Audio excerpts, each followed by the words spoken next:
Praise the lord. దేవునికి స్తోత్రం. చిన్న ప్రార్థన చేసుకుని వాక్యదానంలోనికి వెళదాం. ప్రభువా, నీకు వందనాలు. ఈ దినాన్న నీ యొక్క సన్నిధిలోనికి మేము రావడానికి మీరు కృప చూపించినందుకు వందనాలు.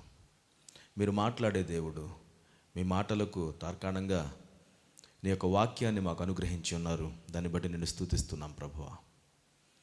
ఈ కొద్ది సమయాన్ని ప్రభువా మేమందరం కూడా కలిసి నీ యొక్క సన్నిధిలో నేర్చుకోవడానికి కూడి వచ్చి ఉన్నాం. మాతో మీరు మాట్లాడండి. మేము నడవలసిన మార్గాన్ని మీరు మాకు బోధించండి. ముందున్న సమయాన్ని మీ చేతులకు అప్పగించుకుంటూ యేసుక్రీస్తు నామములో ప్రార్థించి అడిగి వేడుకొని పొంది ఉన్నాము తండ్రి, ఆమేన్. మనం ఈరోజు అపోస్తలుడైన పౌలు రోమీయులకు వ్రాసిన పత్రికలో నుంచి ఆ పత్రికను అర్థం చేసుకోవడానికి మనం ప్రయత్నం చేద్దాం. రోమీయులకు వ్రాసిన పత్రిక. రోమీయులకు వ్రాసినటువంటి పత్రికని మనం ఒక టైటిల్ ఏమన్నా ఇవ్వాలి అని అనుకుంటే దెర్ ఆర్ మెనీ టైటిల్స్. దానిలో ఒకటి ప్రాముఖ్యంగా ఈరోజు నేను పిక్ చేసుకున్నాను.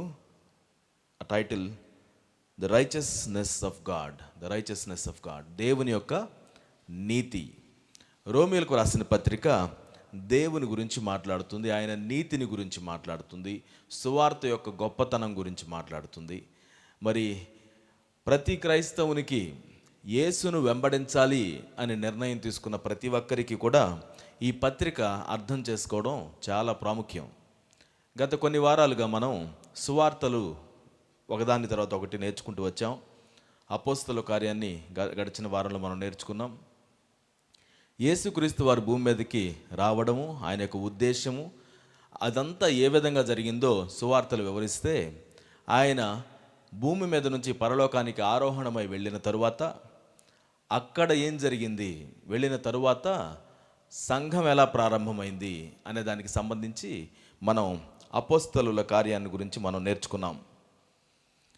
ఈరోజు ఆ సువార్త యొక్క ప్రాముఖ్యత, విశిష్టత పౌలు గారు మాట్లాడుతూ రోమీయులకు ఆయన వ్రాసినటువంటి పత్రికను మనం అర్థం చేసుకోవడానికి కొంత సమయాన్ని మనం తీసుకుందాం. రోమీయులకు రాసిన పత్రికలో ఉన్నటువంటి ఆ స్టాటిస్టిక్స్ని మనం చూస్తే దీనిలో 16 అధ్యాయాలు ఉన్నాయి.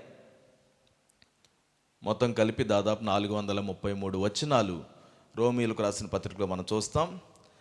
ఈ పత్రికని మనం చక్కగా కూర్చొని చదివితే ఒక గంటన్నరలో చదివేసేయచ్చు.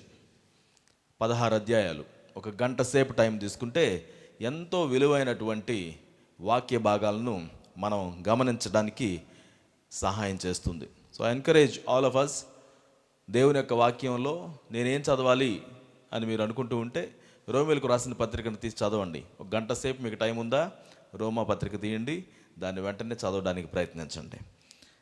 మనం ఎక్కువగా చదవడం వలన ఎక్కువగా అర్థం చేసుకోవడానికి అవకాశం కలుగుతుంది. ఆ పదాలను మనం గుర్తించగలుగుతాం, అర్థాలను కూడా మనం అర్థం చేసుకోవడానికి ప్రయత్నించగలుగుతాం. దీన్ని ఎవరు రాశారు? అపోస్తలుడైన పౌలు గారు రాశారు. ఆయన బహుశా కొరింథు పట్టణంలో ఉన్నప్పుడు ఈ పత్రికను రాసుంటాడు అని చెప్పుకుంటాం. అపోస్తలుల కార్యంలో మనం చూసాం, పౌలు గారు యేసుక్రీస్తును వెంబడిస్తూ అన్యజనులకు అపోస్తలుడుగా పిలువబడి దాదాపుగా 3 మిషనరీ జర్నీస్ చేశాడు. చివరికి రోమా పట్టణానికి వాయేజ్ని ఆయన మరి చేయడం మనం చూస్తాం. ఆ 3వ మిషనరీ జర్నీలో ఉన్నప్పుడు ఆయన ఈ పత్రికను రోమీయులకు ఉద్దేశించి వ్రాశాడు. అప్పటికి రోమా పట్టణానికి పౌలు గారు ఇంకా వెళ్ళలేదు. వెళ్ళక ముందుగానే ఈ పత్రికను రాసినట్టుగా మనం ఆ మొదటి భాగంలోనే మనం చదువుతాం. మొదటి అధ్యాయంలో నేను రావాలని చాలా ఆశతో ఉన్నాను, కానీ చాలా ఆటంకాలను బట్టి ఇంకా రాలేదు అని ఆయన చెప్పడాన్ని మనం చూస్తాం. ఎవరికి రాశారు? రోమాలో ఉన్నటువంటి సంఘానికి రాశాడు. రోమాలో అప్పటికి సంఘం అనగానే దానిలో యూదులు ఉన్నారు, అలానే యూదేతరులు, అన్యులుగా పిలువబడినటువంటి వారు ఉన్నారు. అందరూ కూడా కలిసి ఆ సంఘం వర్ధిల్లుతూ ఉంది, ఎదుగుతూ ఉంది. యూదుల నుంచే రక్షణ అనేటువంటిది మొదట్లో ఉంటే కాదు, అన్ని జనులను కూడా దేవుడు సమానంగా పిలుచుకున్నాడు అనే విషయం పేతురు ద్వారా దేవుడు ప్రత్యక్షపరిచి పౌలు ద్వారా దాన్ని దేవుడు అనేకమైన దేశాలకు తీసుకుని వెళ్ళడాన్ని మనం చూస్తూ ఉంటాం. అలా రోమా అప్పటికి రోమా సామ్రాజ్యానికి ప్రాముఖ్యమైనటువంటి పట్టణంగా ఉంది. అక్కడ ఈ గొప్ప సంఘానికి ఈయన ఈ మాటలు రాశాడు అని చెప్పుకుంటాం.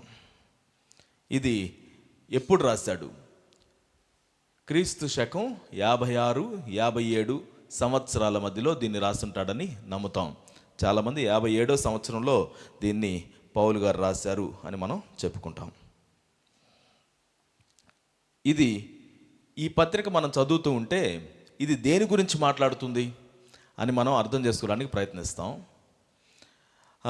నేను కామన్గా చెప్తూ ఉంటాను, చిన్న చిన్న పుస్తకాలు కూడా మనం చదివినప్పుడు మనం ఒక 2-3 నిమిషాల్లో యోహాను పత్రికల్లో మనం 2వ పత్రిక 3వ పత్రిక చదివేసేయచ్చు 3-4 నిమిషాల్లో.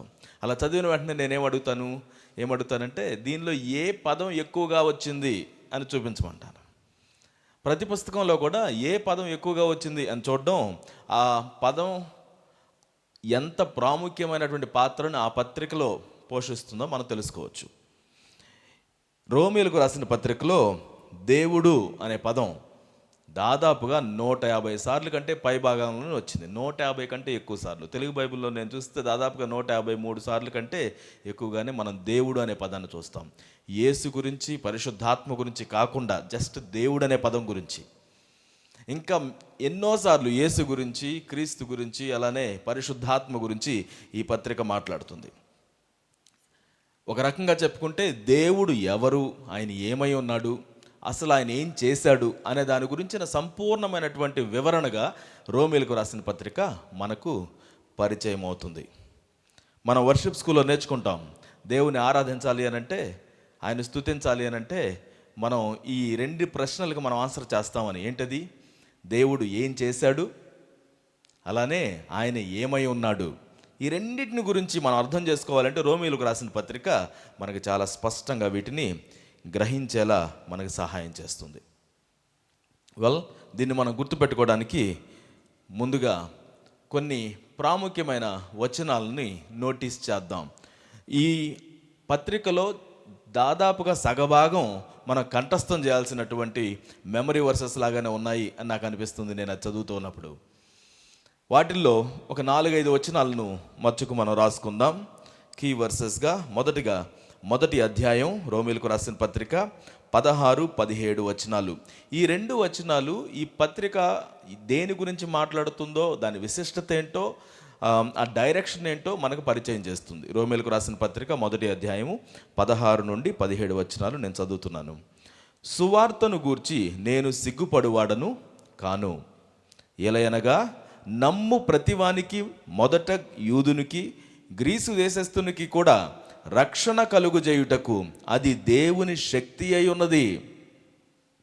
ఎందుకనినా నీతిమంతుడు విశ్వాస మూలముగా జీవించునని వ్రాయబడిన ప్రకారము విశ్వాస మూలముగా అంతకంతకు విశ్వాసము కలుగునట్లు దేవుని నీతి దాని యందు బయలుపరచబడుచున్నది.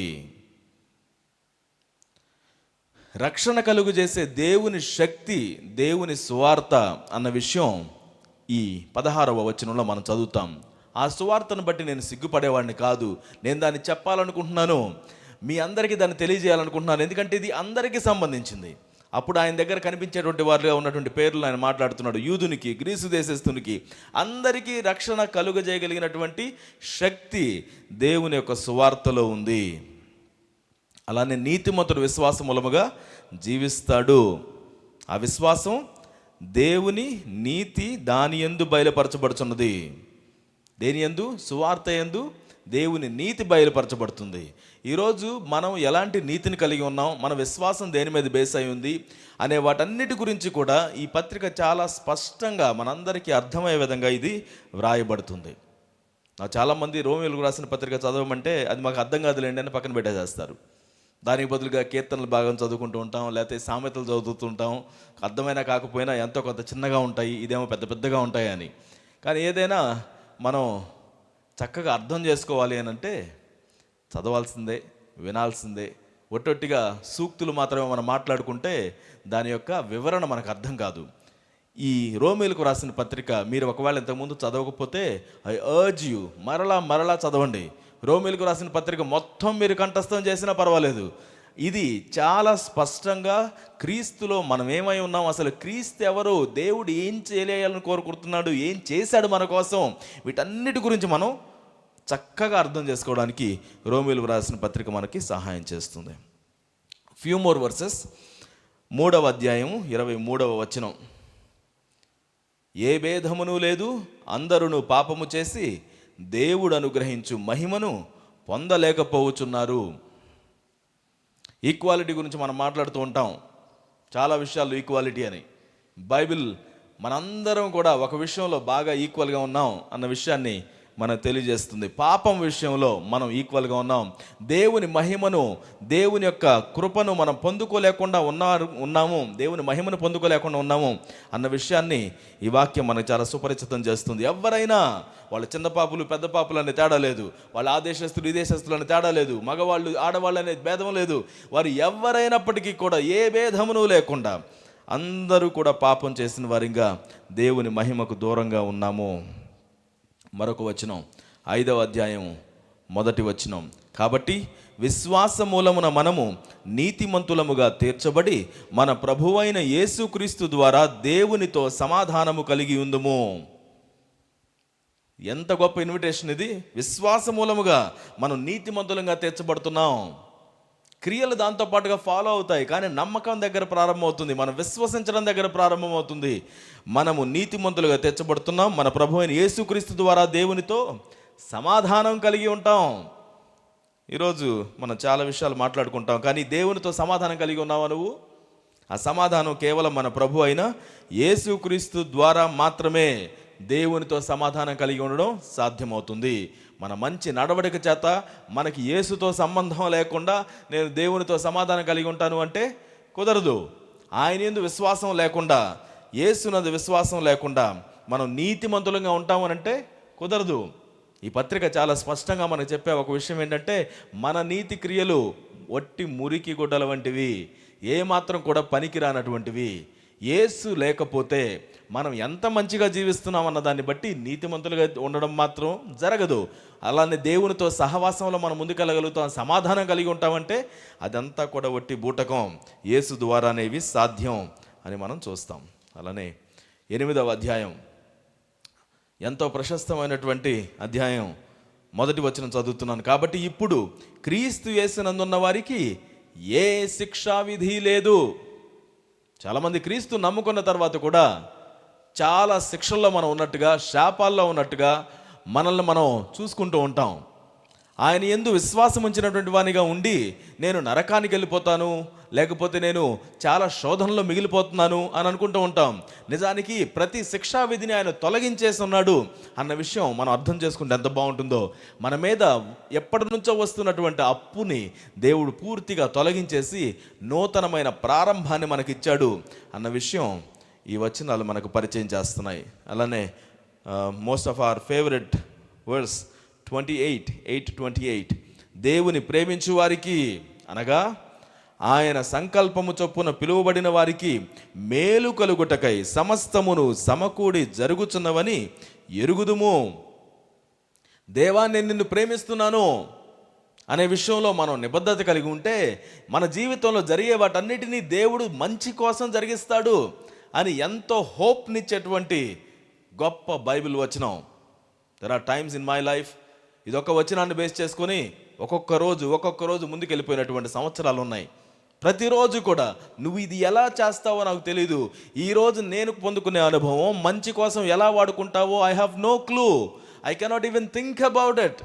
బట్ నీ మీద నేను నమ్మకం పెట్టుకుంటున్నాను, నువ్వు దీన్ని మంచిగా మారుస్తావు. మారా వంటి అనుభవం అయినా దేవుడు మధురంగా మార్చగలడు. He can do it. ఎంతో గొప్ప వచనం. 12వ అధ్యాయం 1వ వచనం ఆరాధన గురించి రంగరించి చెప్పినటువంటి ఒక సూక్తిలాగా ఉంటుంది. కాబట్టి సహోదరులారా, పరిశుద్ధమును దేవునికి అనుకూలమునైన సజీవ యాగముగా మీ శరీరములను ఆయనకు సమర్పించుకొనుడని దేవుని వాత్సల్యమును బట్టి మిమ్మును బతిమాలు కొనుచున్నాను. ఇట్టి సేవ మీకు యుక్తమైనది. It is true worship.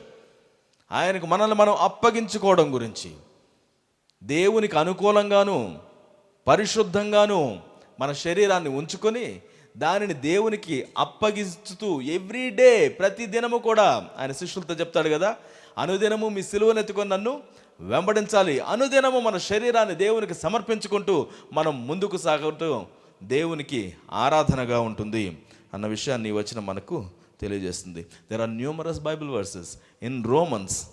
We need to memorize, we need to think about, we need to meditate upon again and again, again and again. రోమీయులకు వ్రాసిన పత్రికను మనం అర్థం చేసుకోవాలి అని నేను ఆశపడుతున్నాను. Now let us go to understand రోమీయులకు రాసిన పత్రికను మనం ఎలా గుర్తుపెట్టుకుందాం, ఎలా అర్థం చేసుకుందాం. Now this is an outline study మనం ఈరోజు చేస్తున్నటువంటిది.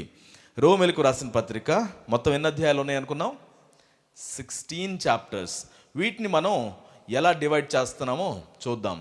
మొదటిగా, what do you see? Yeah, you see on the PowerPoint, roots. Yeah, you see root. And what do you see? Now, yeah. Now that's called fruits. Now, రోమన్స్ని మనం 2గా divide చేస్తున్నాం. ఒకటి roots అయితే మరొకటి fruits. Roots గురించి మనం మొదటి అధ్యాయం నుంచి 11వ అధ్యాయం వరకు మనకు రూట్స్ గురించి తెలియజేస్తుంది. మనకు ఉండాల్సిన వేళ్ల గురించి తెలియజేస్తుంది. మనకు ఉండాల్సిన డాక్ట్రిన్ గురించి తెలియజేస్తుంది. డాక్ట్రిన్ గురించి తెలియజేస్తుంది. మనం ఏది నమ్మాలి, ఎలా నమ్మాలి, అది ఎందుకు నమ్మాలి అనే దానికి సంబంధించిన చాలా సంపూర్ణమైన లేక స్పష్టమైన వివరణ మనం దీనిలో చదువుతాం. ఈ మొదటి నుంచి 11వ అధ్యాయాల వరకు రూట్స్ గురించి మాట్లాడితే 12వ అధ్యాయం నుంచి 16వ అధ్యాయం వరకు ఫ్రూట్స్ గురించి మాట్లాడుతుంది. అంటే లోపలికి కనపడకుండా ఉండేటువంటి రూట్స్ సంగతి మొదటి భాగం మాట్లాడితే, బయటకు కనిపించాల్సినటువంటి ఫలాల సంగతి తరువాత 12 నుంచి 16 అధ్యాయాలు మాట్లాడతాయి. మొదటి భాగం రూట్స్ మన యొక్క విశ్వాసాన్ని షేప్ చేస్తే, మరి రెండవ భాగం అయినటువంటి ఫ్రూట్స్ మన యొక్క బిహేవియర్ని షేప్ చేస్తుంది. నాకు విశ్వాసం కావాలి, నా విశ్వాసాన్ని వృద్ధి చేయండి అని నువ్వు ప్రార్థన చేస్తే, I request you to study Romans chapter 1 to chapter 11. చక్కగా చదవండి. మన విశ్వాసాన్ని, మనం ఏది నమ్ముతున్నాం, ఎందుకు నమ్ముతున్నాం అనే దాని గురించినటువంటి వివరణ ఇది మన యొక్క విశ్వాసాన్ని బలపరుస్తుంది. అలానే మనం బయట ఎలా జీవించాలి, మనం బయటికి ఎలా కనబడుతుంది, లోపల మనం ఉన్నటువంటి వేరు దేనికి సంబంధించిందో బయటికి ఎలా తెలుస్తుంది అనేది ఈ ఫ్రూట్స్ విషయంలో మనం చూస్తాం. మన బిహేవియర్ ఎలా ఉండాలో 12వ అధ్యాయం నుంచి 16వ అధ్యాయం వరకు మనకు తెలియజేస్తుంది.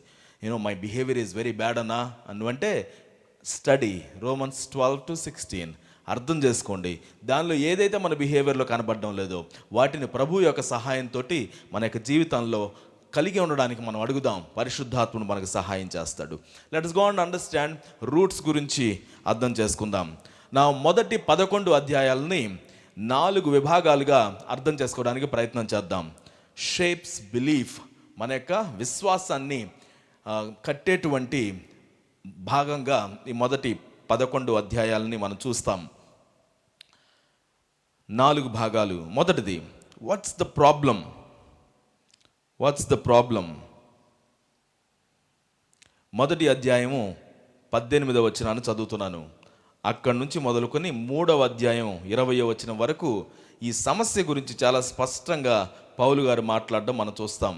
మచ్చుకు నేను 18వ వచనాన్ని చదువుతున్నాను. దుర్నీతి చేత సత్యమును అడ్డగించు మనుషుల యొక్క సమస్త భక్తిహీనత మీదను దుర్నీతి మీదను దేవుని కోపము పరలోకము నుండి బయలుపరచబడుచున్నది. ఈ మొట్టమొదటి భాగం సమస్య ఏంటంటే యూనివర్సల్ సిన్, విశ్వమంతటి మీదకి వచ్చినటువంటి పాపం, దేవుని ఉగ్రతకు లోనైనటువంటి పాపం, దేవుని ఉగ్రతకు కారణమవుతున్నటువంటి పాపం. దేవుడు మనుషుని తయారు చేసిన తర్వాత అంతా మంచిగానే ఉంది అని ఆయన సర్టిఫికెట్ తీసుకున్న తర్వాత మనం 6వ అధ్యాయంలోకి వచ్చేటప్పటికి ఆదికాండంలో మనం చూస్తాం, నేను ఎందుకు చేశానా మనుషుల్ని అని దేవుడు సంతాపపడ్డాడు అని. పాపము మనిషి యొక్క జీవితాన్ని ఎంత అతలాకుతలం చేసింది అంటే, తాను ఎంతో ప్రేమతో చేసుకున్నటువంటి ఈ యొక్క విశ్వాన్ని, ప్రపంచాన్ని, భూమిలోని మానవులను ఆయన నశింపచేయాలని ఆశపడే అంత, దుఃఖపడే అంతగా పాపము పరిణమించింది. దీనిలో ఇందాక మనం చదివాం 3వ అధ్యాయం 23వ వచనం కీవర్స్గా మనం పెట్టుకుందాం. ఏ భేదమును లేదు, అందరూ పాపం చేశారు, దేవుడు అనుగ్రహించే మహిమను పొందలేకపోతున్నారు. ప్రపంచంలో ఎవరైనా, ఏ ప్రాంతపు వారైనా, వారు చదువు ఉన్నవారైనా చదువు లేని వారైనా, మంచివారిగా సమాజం వారిని గుర్తించినా లేక చెడ్డవారిగా సమాజం వారికి ముద్ర వేసినా, అందరూ కూడా పాపులుగానే ఉన్నారు. ఈ ప్రాబ్లం అందరికీ సంబంధించింది అని రోమీలకు రాసిన పత్రిక ఈ మొదటి సెక్షన్ మనకి పరిచయం చేస్తుంది. దీనిలో మనం ఏమేం చూస్తాం, కొన్నిటిని మనం చూడడానికి ప్రయత్నించుదాం. దీనిలో మనం చూస్తాం, యేసుక్రీస్తు వారు ఎరుగనటువంటి అన్యజనులు వారు సత్యాన్ని కప్పిపెట్టడానికి ప్రయత్నిస్తూ ఉంటారు. మాతో ఏం ప్రాబ్లం లేదు, మాకు నచ్చింది మేము చేస్తున్నాం, ఇది కరెక్టే, మాకు మనస్సుకు వచ్చినట్టుగా మేము చేస్తున్నాం, నో ప్రాబ్లం అని చెప్పుకుంటూ బ్రతికేస్తూ ఉంటారు. అలానే యూదుల సంగతి చూసామనుకోండి, వారంటారు మేము ధర్మశాస్త్రానుసారంగా మేము జీవిస్తున్నాం, ధర్మశాస్త్రానుసారంగానే మాకు రక్షణ కలుగుతుంది, మేము మాటకు మాట మేము లోబడుతూ జీవించడానికి మేము ప్రయత్నం చేస్తున్నామని దే ఆర్ లైక్ మిగతా వాళ్ళని చూసి మేము మంచి వాళ్ళం అని చెప్పుకుంటూ ఉంటారు. మిగతా వాళ్ళేమో వాళ్ళకి ఇష్టం వచ్చినట్టుగా జీవిస్తే, వీళ్ళేమో దేవుడిచ్చినటువంటి ఆజ్ఞలకు మేము లోబడుతున్నాం కాబట్టి వాళ్ళకంటే మేము గొప్ప అనేటువంటి ఆలోచనతో వీళ్ళు కలిగి ఉంటారని ఈ మొదటి భాగం మనకి తెలియజేస్తుంది. అలానే ఈ భాగంలో ఇందాక మనం చదివినట్టుగా ఎవరు ఎలా అనుకున్నా అందరూ కూడా దే ఆర్ ఫాలింగ్ షార్ట్. ఎవరు కూడా ఫుల్ఫిల్డ్గా లేరు, ఎవరు కూడా దేవుని మహిమను పొందుకోనే అంత గొప్పగా ఎవరు లేరు. అందరికీ కూడా పాపం అనేటువంటిది చాలా ప్రాబ్లంగా తయారైంది, దేవుని వద్దకు వెళ్లకుండా అడ్డగించేదిగా తయారైంది. So that is the problem. ఈ మొదటి 3 అధ్యాయాలు కూడా మనకు ఆ ప్రాబ్లంని మనకు పరిచయం చేస్తున్నాయి. 2వ అధ్యాయంలో మొదటి వచనం మనం చదువుతాం. కాబట్టి తీర్పు తీర్చు మనుషుడా, నీవెవడవైనను సరే నిరుత్తరుడవై ఉన్నావు. దేని విషయంలో ఎదుటివానికి తీర్పు తీర్చుచున్నావో దాని విషయంలో నీవే నేరస్తుడవని తీర్పు తీర్చుకొనుచున్నావు. ఎలయనగా తీర్పు తీర్చు నీవును అట్టి కార్యములనే చేయుచున్నావు కావా. మీరు ఎప్పుడైనా వేరే వాళ్ళకి తీర్పు తీర్చారా? మీరు చేసేటువంటి రాంగ్ డూయింగ్లోనే నువ్వు వేరే వాళ్ళకి తీర్పు తీరుస్తున్నావు, బట్ నువ్వు కూడా అదే చేస్తున్నావు. ఇదేంటిది? ఇదేం విధానం? ఇది సరి అయినది కాదు. చేయొద్దు అని చెప్తూనే నువ్వు చేస్తూనే ఉన్నావు, చెయ్యాలి అని చెప్తూనే నువ్వు చేయకుండా మానుకుంటున్నావు. మంచి అని తెలుసు కానీ చేయకుండా నువ్వే ఉంటున్నావు, కానీ చేయమని వేరే వారిని ప్రోత్సహించడానికి ప్రయత్నిస్తున్నావు, వాళ్ళ మీదకి రుద్దుతున్నావు. ఈ విషయాల గురించి ఇది మనకి తెలియజేస్తూ ఉంది. దేని గురించి? పాపము గురించి, ద ప్రాబ్లం. దీని నుంచి మనం గుర్తుపెట్టుకోవాల్సిన కొన్ని విషయాలని మనం తెలుసుకుందాం. ప్రాక్టికల్గా మనం వీటిని అర్థం చేసుకుందాం. మనల్ని మనం వేరే వారికి కంపేర్ చేసుకొని జీవించడానికి వీల్లేదు. వేరే వారిని కంపేర్ చేసుకొని చూస్తే వాళ్ళకంటే నేను పర్వాలేదు అని నువ్వు అనుకుంటావు. ఇంకొకరితో కంపేర్ చూసుకొని అయ్యో నేను చాలా అధ్వాన్నంగా ఉన్నాను అని అనుకుంటావు. నిన్ను నువ్వు విమర్శించుకోవడం అంటే నిన్ను తక్కువ చూపు చూసుకోవడమో లేకపోతే ఎక్కువగా చూసుకోవడమో ప్రారంభిస్తావు. కానీ నిజానికి మనందరికీ దేవుడు అవసరం, యేసు అవసరం. మనందరం పాపం యొక్క ఆ యొక్క మలినాన్ని మనం కలిగి ఉన్నాం. దాని యొక్క ప్రతిఫలాన్ని మనం అనుభవిస్తూ ఉన్నాం. కాబట్టి ఒకరినొకరు మనం చూసుకుంటూ విమర్శ చేసుకుంటూ జీవించడానికి వీల్లేదు. మనం అదే బాటలో ఉన్నాం అన్న విషయాన్ని మనం గుర్తించాలి. అలానే దేవుని యొక్క కృప నాకు అవసరం. ఈ విషయాన్ని గుర్తుపెట్టుకోండి. దేవుని కృప లేకపోతే మనం ఏమాత్రం కూడా ఒక్క అడుగు కూడా ముందుకు తీసుకోలేము. మన ఆత్మీయ జీవితం కుంటుపడిపోతుంది. దేవునికి సమయం ఇవ్వకుండా, దేవుని మీద ఆధారపడకుండా, దేవుని కృపను మనం అర్థం చేసుకోకుండా కేవలం మన గురించో లేకపోతే బయట ఉన్న వారి గురించో మనం ఆలోచనలు చేస్తూ ఉంటే ఇది మనల్ని ఏమాత్రం ముందుకు నడిపించదు. దేవా నీ కృప నాకు అవసరం అనే విషయం నువ్వు గుర్తుపెట్టుకున్నప్పుడు నీవు కూడా ఆ కృపను పొందుకోవడానికి నువ్వు సిద్ధంగా ఉన్నావు అన్న విషయం చెప్తుంది. లేకపోతే నాకేం అవసరం లేదండి, నాకు దేవుని కృప అవసరం లేదు, నేను అంతా మంచిగానే ఉన్నాను అనుకుంటే కుదరదు. దేవుని కృపను మనం పొందుకోవాల్సిన వారిగా ఉన్నాం. బైబిల్ చెప్తుంది, నీతిమంతుడు ఒక్కడు కూడా లేడు. నువ్వు ఎలాంటి వాడివైనా, నేను ఎలాంటి వాడినైనా, మనం ఎంత భక్తి కలిగిన జీవితాలను జీవించినా, ఎంతగా పాపం నుంచి దూరంగా మనం పారిపోయినా, మనం నీతిమంతులుగా మనంతటా మనం ఎప్పటికీ కూడా అవ్వలేము. ఈ వాక్యం వింటున్నటువంటి వారిలో నీ చేతులు చేయకపోవచ్చేమో, నీ మనసు చేస్తుందేమో, నీ కాళ్ళు నడవలేదేమో, కానీ నీ కళ్ళు పరిగెత్తుతున్నాయేమో. మన ఊహాలోకంలో మనం ఎక్కడెక్కడ చక్కెరలు కొడుతున్నామో మనకు తెలుస్తుందా? నేను చేయలేదు కదా అని మనం సరిపెట్టుకుంటే కుదురుతుందా? హత్య చేసిన వాడిని చూసి వీడు హత్య చేశాడు అని విమర్శిస్తాం, బాగానే ఉంది.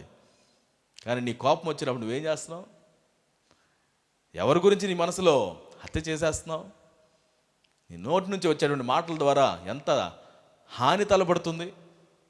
మోహపు చూపుతో చూడడం, అబద్ధాలు ఆడడం, వీటన్నిటి విషయాల్లో మనకి తెలిసినటువంటి విధానంలోనే పడిపోతూ ఉన్నాం కదా. దేవా, నీ కృప నాకు అవసరం అని దేవుణ్ణి అడగడం చాలా ప్రాముఖ్యం. అది సౌలభ్యంగా ఉంది, మనకి అవైలబుల్గా ఉంది అనేది గుడ్ న్యూస్. ఇక్కడ దేవుని కృప మనకి సౌలభ్యంగా ఉంది. అది కనుక లేకపోతే మనం అందరం కూడా కట్టకట్టుకొని నాశనం అవడం తప్పితే ఇంకో మార్గం లేదు. యేసుక్రీస్తు వారి ద్వారా మనకు కృపా సత్యాలు బయటపడ్డాయి.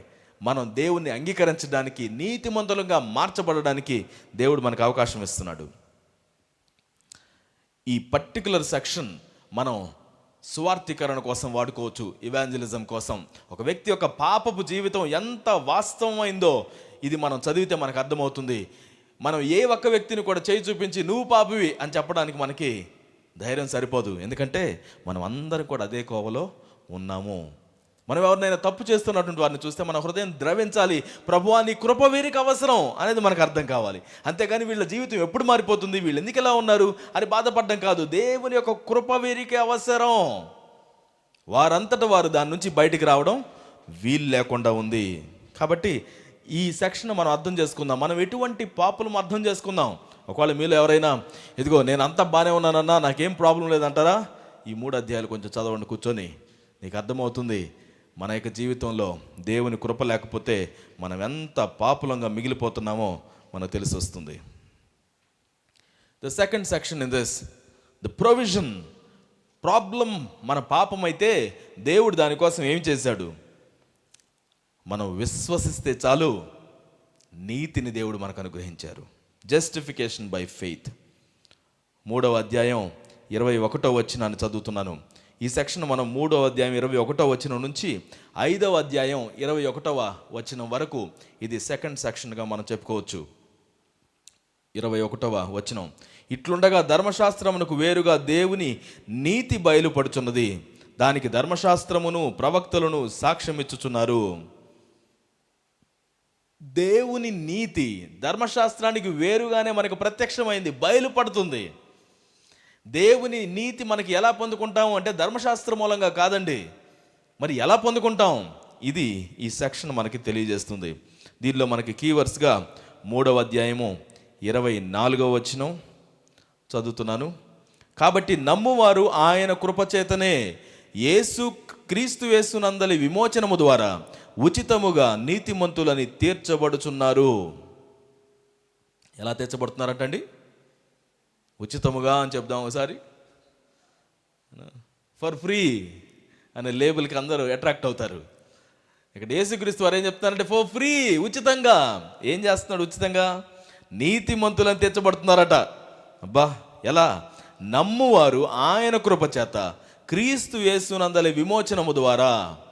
ఆయన మనల్ని విమోచించాడు కాబట్టి ఆయన యందు నమ్మకం ఉంచడం ద్వారా, విశ్వసించడం ద్వారా ఉచితముగానే నీతిమంతులను తీర్చబడుతున్నారు. ఎవరు నీ దగ్గరకు వచ్చి నీకు ఒక సర్టిఫికెట్ రాసివ్వాల్సిన అవసరం లేదు, నువ్వు నీతిమంతురాలని. I identified you as a righteous people, righteous man, righteous women. No, God is making you righteous the moment you start believing in Jesus. ఆయన మనల్ని మార్పు నొందిస్తున్నాడు. 5వ అధ్యాయం 1వ వచనం ఇందాక మనం చదువుకున్నాం. ప్రభు అయిన యేసుక్రీస్తు ద్వారా దేవునితో సమాధానాన్ని మనం కలిగి ఉండడం సాధ్యమవుతుంది. ఆల్ ఆఫ్ ఎ సడన్ 2 వ్యక్తుల మధ్యలో చాలా గ్యాప్ వచ్చింది. మధ్యలో ఒకళ్ళు వచ్చేసి ఇద్దరిని కూడా కలిపేశారట. యేసుక్రీస్తు వారు వచ్చి దేవునితో మనకు తెగిపోయినటువంటి ఆ యొక్క సహవాసాన్ని, సమాధానాన్ని ఆయన మధ్యలోకి వచ్చి కలిపేసేసాడు. He became the bridge so that we can have justification on our side. దీనిలో మనం ఏం నేర్చుకుంటున్నాం? ఇందాక మనం చదివినట్టుగా నీతి అనేది ధర్మశాస్త్ర మూలంగా మనకి రావడం లేదు. నీతి అనేది ధర్మశాస్త్ర మూలంగా మనకి రావడం లేదు. యేసుక్రీస్తు వారి మూలముగానే ఆయనే మనకు మధ్యవర్తిగా ఉండి మనకు దీన్ని అనుగ్రహిస్తున్నారు. ఆయన మనకు విమోచన ఇవ్వడం ద్వారా మనం పొందుకుంటున్నాం. యేసుక్రీస్తు వారిని మనం తీసి పక్కన పెడితే మన జీవితంలో నీతిమంతులుగా ఉండడం అనేటువంటిది అసాధ్యమైనటువంటి విషయం. మరి దేవునితో సమాధానం మనం ఎలా ఏర్పాటు చేసుకోగలుగుతాం? By faith in Jesus. యేసునందు విశ్వాసం ఉంచడం ద్వారానే మనం దేవునితో సమాధానాన్ని కలిగి ఉంటాం. దేవునితో సమాధానం, ఈ మాట ప్రాముఖ్యమైనది, మనం అండర్లైన్ చేసుకోవాలి. దేవునితో సమాధానం. మన ప్రయారిటీ ఏంటి ఈ రోజుల్లో? ఎవరితో సమాధానంగా ఉండడం? ఎవరితోనూ సమాధానంగా ఉండాలనుకుంటున్నావో వారి కోసం చాలా విషయాల్లో రాజీ పడిపోతూ ఉంటాం. అదే నువ్వు దేవునితో సమాధానంగా ఉండాలి అంటే మరి దేంతో రాజీ పడాలి? ఆయనతోటే కదా. ఇంక దేంతో అన్న రాజీ పడతాం? లోకముతో రాజీ పడితే దేవునికి విరోధంగా మనం ఉంటామంట. మరి దేవునితో సహవాసం మనం ఏర్పాటు చేసుకోవాలి. అది యేసుక్రీస్తు ద్వారా మాత్రమే సాధ్యం అన్న విషయం మనం మర్చిపోకూడదు. ఈ భాగం మనకి పాపం యొక్క ప్రారంభం ఆదాము దగ్గర మనిషికి ఎలాగైతే సంక్రమించిందో దాని గురించి మనకు వివరిస్తూ, యేసుక్రీస్తు ద్వారా మనకి జీవము అదే విధంగా ప్రారంభమైంది అనే విషయాన్ని మనకు వివరిస్తుంది. ఆదాము పాపం చేసిన తర్వాత అది మనిషి యొక్క జీవితంలో ఒక భాగం అయిపోయింది. ప్రతి ఒక్కరికి కూడా వారు పాపులుగా తీర్చబడుతున్నారు, పాపపు స్వభావాన్ని కలిగి ఉంటున్నారు. అది యేసుక్రీస్తునందు విశ్వాసం ఉంచితే ఏ విధంగా ఆదాము దగ్గర నుంచి పాపపు స్వభావం వచ్చిందో, యేసుక్రీస్తునందు విశ్వాసం ఉంచితే మనం జీవాన్ని కలిగినటువంటి స్వభావాన్ని మనం పొందుకుంటున్నాం. పాపం ఎంత మార్పును తీసుకొచ్చిందో దేవుని ద్వారా, యేసు ద్వారా మనకు వచ్చే జీవము కూడా అంతకు మించినటువంటి మార్పును మనకు తీసుకొస్తుంది, జీవాన్ని మనకి ప్రసాదిస్తుంది. ఈ విషయాన్ని ఈ 3వ అధ్యాయం 24 నుంచి 5వ అధ్యాయం 21 నుంచి 5వ అధ్యాయం 21 వరకు మనం నేర్చుకుంటాం. 4వ అధ్యాయంలో మనం ఒక వృత్తాంతాన్ని చదువుతాం. పౌలు గారు రోమీయులకు రాసిన పత్రికలో ఇది ఒక వేదాంతపరమైనదైనా చాలా ఎగ్జాంపుల్స్ తీసుకొని మాట్లాడతాడు. అది మనకేం తెలియజేస్తుంది? ఆయన అబ్రహాం గురించి మాట్లాడతాడు, దావీదు గురించి మాట్లాడతాడు, శారా గురించి మాట్లాడతాడు, ఇస్సాకు గురించి మాట్లాడతాడు, మోషే గురించి మాట్లాడతాడు, ఇలా రకరకాల వ్యక్తుల గురించి మాట్లాడతాడు. దేవుని యొక్క మార్గాలను మనం అర్థం చేసుకోవడానికి ఆయన మనకు అనుగ్రహించినటువంటి దేవుని వాక్యం దానికి దగ్గరలోనికి మనం నడిపిస్తుంది అన్న విషయం ఇక్కడ మనం అర్థం చేసుకోవచ్చు. ఆయన వివరించే ప్రతిదీ కూడా వెనక్కి తిరిగి ఆయన ఏదైతే రాపించాడో, ఎవరి గురించి అయితే ఆయన వివరించాడో వారి జీవితాల్లో నుంచి ఆయన వివరించడం మనం చూస్తాం. ఇక్కడ 4వ అధ్యాయంలో మనం చూస్తాం, అబ్రహాము దేవుణ్ణి నమ్మాడు, అది అతనికి నీతిగా ఎంచబడింది. నీతిగా ఎంచబడింది. 3వ వచనంలో మనం చదువుతాం 4వ అధ్యాయం. లేఖనమేమి చెప్పుచున్నది? అబ్రహాము దేవుని నమ్మెను, అది అతనికి నీతిగా ఎంచబడెను. దేవుని నమ్మడం ద్వారా నీతి మనకు అనుగ్రహించబడుతుంది. కానీ మనందరికీ నీతి వచ్చేటట్టుగా యేసుక్రీస్తు వారు మనకు అనుగ్రహించబడ్డారు. వీటిలో మనం గుర్తుపెట్టుకోవాల్సినటువంటి కొన్ని విషయాలు. యేసుక్రీస్తు వారు మన పాపాలని కొట్టివేశారు, తీసివేశారు. మన జీవితం మీదకి వచ్చిన శాపాలని ఆయన తొలగించేశారు. మనకి రావాల్సిన శిక్షను తన మీద వేసుకున్నాడు. ఈ విషయాన్ని మనం అర్థం చేసుకుంటే మరలా ఆ శిక్షను మన మీదకి మనం తెచ్చుకోకుండా ఉంటాం. ఆయన ఫినిష్ చేసినటువంటి వర్క్ని మనం అర్థం చేసుకోవాలి. నా మీదకి రావాల్సిన శిక్షను మీరు తీసుకున్నారు, నేను మరలా ఆ శిక్షలో కూడా వెళ్ళడానికి వీలు లేనట్టుగా మీరు నన్ను విమోచించారు అన్నటువంటి విషయాన్ని మనం ఎప్పుడూ జ్ఞాపకం పెట్టుకోవాలి. నా పాపానికి ప్రాయశ్చిత్తాన్ని నేను పొందుతున్నాను అంటే అది దేవునికి అప్పగించాల్సినటువంటి సమయం వచ్చింది. ఆ దేవునికి అప్పగిస్తే దేవుడు దాని నుంచి నిన్ను విడుదల కలిగిస్తున్నాడు, దాని నుంచి నువ్వు బయటికి రావడానికి దేవునికి సహాయం చేస్తున్నాడు. అలానే ఇంకా ఎవరి యొక్క యాక్సెప్టెన్స్ కోసం మనం వెతుక్కోకుండా ఉండాలి. Stop trying to earn acceptance. ఎందుకంటే ప్రభువు మనల్ని అంగీకరించి ఉన్నాడు. ఎవరి ద్వారా? మనం ఎంత మంచివారం అన్న దాన్ని బట్టి కాదు. నువ్వు కొన్ని అలవాట్లు కలిగి ఉంటే కొంతమంది స్నేహితులు తయారవుతారు. నీ అలవాట్లను బట్టి నీ స్నేహితులు, ఆ స్నేహితులు నిన్ను మరలా దూరం చేసుకోకుండా, అంటే నువ్వు వారిని దూరం చేసుకోకుండా ఉండడం కోసం అదే అలవాటులో కొనసాగిస్తూ ఉంటావు. మనం ఎవరిని ప్లీజ్ చేయడానికి, ఎవరితో పాటుగా ముందుకు సాగడానికి రాజీ పడాల్సిన అవసరం లేదు. ఎందుకంటే యేసుక్రీస్తు వారు మనల్ని సంపూర్తిగా అంగీకరించి ఉన్నారు. ఆయన దగ్గర మనం ఏది దాచిపెట్టుకోవాల్సినటువంటి అవసరం లేదు. ఆయనకు మనం ఏంటో తెలుసు. అయినప్పటికీ కూడా స్టిల్ ఆయన మనల్ని అంగీకరిస్తున్నాడు అన్న విషయం మనం అర్థం చేసుకొని వేరే వారి యొక్క అప్రూవల్ కోసం మనం జీవించడం మానేయాలి. Teach assurance from Romans chapter 1:5 ఇది మనకి అష్యూరెన్స్ని ఇవ్వాలి. యేసు ద్వారా నాకు సమాధానం కలిగింది దేవునితో. దీని గురించి మాట్లాడడం ప్రారంభించుదాం. దేవునితో నీవు కలిగి ఉండాల్సినటువంటి సమాధానం నిన్ను బట్టి కలగలేదు, నీ జీవితాన్ని బట్టి కలగలేదు, యేసును బట్టి కలిగింది. యేసు ద్వారా తండ్రితోటి నువ్వు సహవాసం కలిగి ఉండొచ్చు, తండ్రితోటి నువ్వు సమాధానాన్ని కలిగి ఉండొచ్చు. దేవుడి మీద he is not angry at you, నీ మీద కోప్పడేటువంటి దేవుడు కాదు అనే విషయాన్ని మనం మాట్లాడడానికి సిద్ధంగా ఉండాలని ఈ వచనాలు మనకు పరిచయం చేస్తున్నాయి. Moving on to the third section. రోమీయులకు రాసిన పత్రిక 6వ అధ్యాయం నుంచి 8వ అధ్యాయం వరకు ఈ 3వ సెక్షన్ మనతో పవర్ గురించి మాట్లాడుతుంది, మనం పొందుకున్న శక్తి గురించి. మొదటి సెక్షన్ మనకి ప్రాబ్లం గురించి మాట్లాడింది, యూనివర్సల్ సిన్ అని. 2వ సెక్షన్ దేవుడు అనుగ్రహించినటువంటి ప్రొవిజన్, జస్టిఫికేషన్ బై ఫెయిత్ మనం పొందుకుంటున్నాం. 3వది పవర్, శక్తిని పొందుకుంటున్నాం. New life in the spirit, ఇది దేవుడు మనకు అనుగ్రహించిన తన ఆత్మ ద్వారా కలిగేటువంటి నూతన జీవము.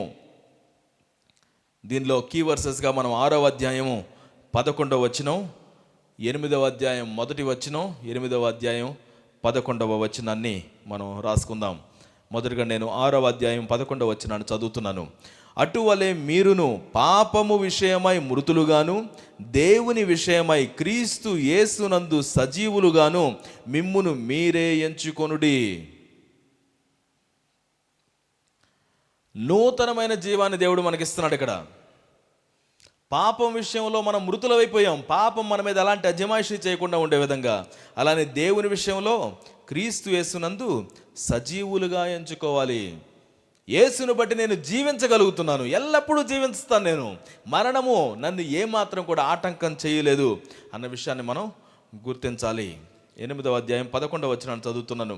మృతులలో నుండి యేసును లేపిన వాని ఆత్మ మీలో నివసించిన ఎడల, మృతులలో నుండి క్రీస్తు యేసును లేపిన వాడు చావునకు లోనైన మీ శరీరములను కూడా మీలో నివసించుచున్న తన ఆత్మ ద్వారా జీవింపచేయును. ఏ ఆత్మ అయితే యేసును మృతుల్లో నుంచి లేపిందో అదే ఆత్మ మనలో నివసిస్తున్నాడట.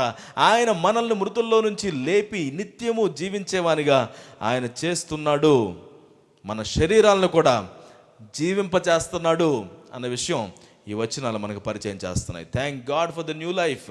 దేవుడు మనకిచ్చినటువంటి నూతనమైన జీవితాన్ని బట్టి ఆయనకు వందనాలు. ఏం మారింది దీన్ని బట్టి? మనం పాపానికి మృతులైపోయాం, పాపం అజమాయిషీ చేయలేదు. It's a dead. పావులంటే భయమా మీకు? చచ్చిన పాము అంటే భయమా? బతికిన పాము అంటే భయమా? చచ్చిపోయిన పాము అంటే భయం ఉంటుందా? లేదు. దాంతో ఏ ఆటలైనా ఆడతాం. పాపము చచ్చిపోయిందిగా ఉంటుంది, మనం మృతులమైపోతున్నాం. దాని విషయంలో ఏమాత్రము కూడా చలనం లేనిదిగా, మన యొక్క జీవితంలో అజమాయిషీ చేయడానికి వీలు లేనట్టుగా పాపం మారిపోతుంది. ఈ దేవుని యొక్క ఆత్మచేత మనం నింపబడిన వారిగా నూతన జీవంలో మనం ఉన్నట్లయితే, మనం దేవుని యొక్క ఆత్మచేత మనం నింపబడినప్పుడు పాపం మన మీద యజమానిగా ఉండడం మానేస్తుంది. పాపం యజమానిగా ఉంటే పాపం ఎలా చెప్తే అలా చేస్తాం. ఈరోజు ఈ మాటలు వింటున్నటువంటి నువ్వు పాపం ఎలా చెప్తే అలా నువ్వు చేస్తున్నావు అనుకోండి, ఎవరు నీకు యజమాని? పాపమే నీ యజమాని. నీకు నచ్చినా నచ్చకపోయినా పాపం ఏ ఆలోచన ఇస్తే ఆ ఆలోచన ఎంటర్టైన్ చేస్తూ, పాపం ఎక్కడికి పంపిస్తే అక్కడికి పరిగెత్తుకుంటూ వెళుతూ, పాపం ఏ మాటలు నోట్లో పెడితే ఆ మాటలు మాట్లాడేస్తూ, ఏ చూపులు పెడితే ఆ చూపులు చూస్తూ, కంప్లీట్గా పాపమునకు దాసోహం మనం జీవిస్తే దేవుని వలన, యేసు వలన, ఆయన ఆత్మచేత నింపబడి నూతన జీవాన్ని పొందిన మనం పాపానికి దాసులంగా ఉండడం లేదు. మారిపోతుంది మన జీవితం. అలానే దేవుని యొక్క ఆత్మ మనకి జీవాన్ని ఇస్తుంది.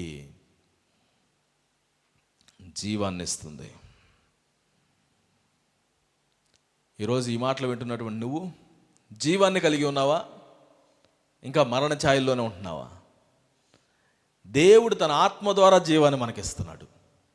మన సరౌండింగ్స్ మారాయా లేవా అన్నది కాదు, మన ఇన్నర్ బీయింగ్ మారిందా లేదా అనేది, మన లోపల ఆయన జీవిస్తున్నాడు అన్న విషయం మన జీవితంలో మార్పును తీసుకొని వస్తుంది.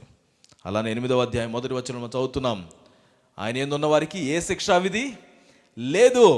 నేను మళ్ళా శిక్షించబడతానేమో, నేను అది చేయబడతానేమో, ఇంకా నేను శపించబడుతున్నానేమో, ఇంకా నేను అలా అయిపోతున్నాను, ఇలా అయిపోతున్నాను. లేదు లేదు, దేవుడు నిన్ను ఎంతగా ప్రేమిస్తున్నాడంటే వాటన్నిటి నుండి దేవుడు నిన్ను విడుదల చేశాడు. ఏ శాపానికి బానిసగా ఉండడానికి అవకాశం లేకుండా దేవుడు చేశాడు. ఏ పాపము నిన్ను ఏలకుండా దేవుడు మార్చేస్తున్నాడు. నో కండమ్నేషన్, ఏ శిక్షా విధి లేకుండా దేవుడు చేశాడు. ఇది మారింది. మనం శిక్షకు అర్హులంగా ఉన్నాం, కానీ శిక్షా విధి లేకుండా దేవుడు మార్చి ఉన్నాడు. రోమీయులకు రాసిన పత్రిక 7వ అధ్యాయం 24, 25 వచనాలని ఈ సందర్భంలో నేను చదువుతున్నాను. అయ్యో, నేనెంత దౌర్భాగ్యుడను! ఇట్టి మరణమునకు లోనగు శరీరము నుండి నన్నెవడు విడిపించును? మన ప్రభువు అయిన యేసు క్రీస్తు ద్వారా దేవునికి కృతజ్ఞతాస్తుతులు చెల్లించుచున్నాను. కాగా మనస్సు విషయములో నేను దైవ నియమమునకును, శరీర విషయములో పాప నియమముకును దాసుడనై ఉన్నాను. యేసు క్రీస్తు వారి ద్వారా దేవుని యొక్క నియమము నాకు వర్తిస్తుంది. సంపూర్తిగా దాసత్వంలో నుంచి దేవుడు నన్ను బయటికి తీసుకుని వచ్చేస్తున్నాడు. The struggle leads to gratitude for Christ. ఎంతగా శరీరంలో బాగా ఇబ్బంది పడుతున్నాడో పౌలు అక్కడ కేకలేస్తున్నాడు, దౌర్భాగ్యము శరీరం నాది. కానీ అంతలోకి ఆయన అంటున్నాడు, ప్రభు అయిన యేసుక్రీస్తు ద్వారా దేవునికి కృతజ్ఞతాస్తుతులు చెల్లించుచున్నాను. స్ట్రగల్స్ రావచ్చు, నీ బాడీ నిన్ను కాన్క్వర్ చేస్తున్నట్టుగా అనిపించవచ్చు, బట్ దేవునికి వందనాలు చెల్లించే విధంగా దేవుడు నీ యొక్క జీవితాన్ని మారుస్తున్నాడు. That's the change that you get to witness. దీని గురించి మనం ఏం అర్థం చేసుకోవాలి? అనుదినము పాపం విషయంలో నేను మృతులంగా ఉన్నాము అన్న విషయం మనం గుర్తుపెట్టుకోవాలి. Everyday sin you do not have control over me అని మనం గుర్తు చేసుకోవడం చాలా ప్రాముఖ్యమైనది. Sin does not have any control over me. At the same time నేను దేవుని యొక్క ఆత్మచేత నడుస్తాను, ఆత్మలో నడుస్తాను, ఆయనతో సహవాసం చేస్తాను. పాపముతో నేను ఇక సహవాసం చేయను, పరిశుద్ధాత్మతో సహవాసం చేస్తాను. ఈ 8వ అధ్యాయం మనం చక్కగా చదువుకుంటే విశ్వాసి యొక్క జీవితం ఎలా ఉండాలి, దేవుని యొక్క ఆత్మచేత ఎలా నడిపించబడాలి, విజయవంతమైన జీవితాన్ని ఎలా కలిగి ఉండాలి, ఆయనతో కలిసి సహవాసం చేయడం అంటే ఎలా ఉంటుంది, దేవుడు మనల్ని ఏమని పిలుస్తున్నాడు, మనల్ని ఆయన ఎలా చూస్తున్నాడు, ఇవన్నీ కూడా మనకు అర్థమవుతాయి. 8వ అధ్యాయం చక్కగా అర్థం చేసుకుంటే నీతో పాటుగా నడుస్తున్నటువంటి తోటి విశ్వాసాలను కూడా నువ్వు క్రమంగా నడిపించడానికి ఇది నీకు ఉపయోగపడుతుంది. ఆ మెచ్యూరిటీలోనికి మనం రాగలుగుతాం. మన లోపల ఏమి నమ్మాలి, దేవుడు మన గురించి ఏం చెప్తున్నాడు, మన మనస్సు ఎలాంటిది, ఆత్మచేత మన శరీర కార్యాలను చంపివేస్తూ ఏ విధంగా మనం ముందుకు సాగి జీవించాలి, అబ్బా తండ్రి అని దేవుడిని పిలవడం, ఇవన్నీ విషయాలు 8వ అధ్యాయం మనం చాలా చక్కగా చెప్తుంది. నేను నిన్ను దత్తత తీసుకున్నాను అంటున్నాడు దేవుడు. Sometimes we feel like we're not related to anybody. నేను ఎక్కడి నుంచి వచ్చానా, అదే అసలు వాళ్ళ దగ్గర నుంచి వచ్చానా, ఎన్నో అనిపించవచ్చు. But he says I have adopted you, I have taken you, you are mine. సంపూర్తిగా నువ్వు నాకు చెందినటువంటి వ్యక్తివి అనే విషయాన్ని తెలియజేస్తున్నాడు. Going to the 4th section of the first part, the plan. దేవుని యొక్క ప్లాన్ని మనం చూస్తాం. 9వ అధ్యాయం నుంచి 11వ అధ్యాయం వరకు దేవుని యొక్క ప్లాన్ని మనం చూస్తాం. ఇస్సాకు, రిబ్కా వారి యొక్క జీవితాల గురించి ఆయన మాట్లాడుతూ దేవుని యొక్క ప్రణాళిక ఎంతగా ఉంది అనే విషయం గురించి ఇక్కడ మనం చక్కగా గమనించగలుగుతాం. వీటిల్లో కీ వర్సెస్గా మనకు 9వ అధ్యాయం 15వ వచనం, 10వ అధ్యాయం 9వ వచనం, 11వ అధ్యాయం 33వ వచనాన్ని చూద్దాం. 9:15. అందుకు మోషేతో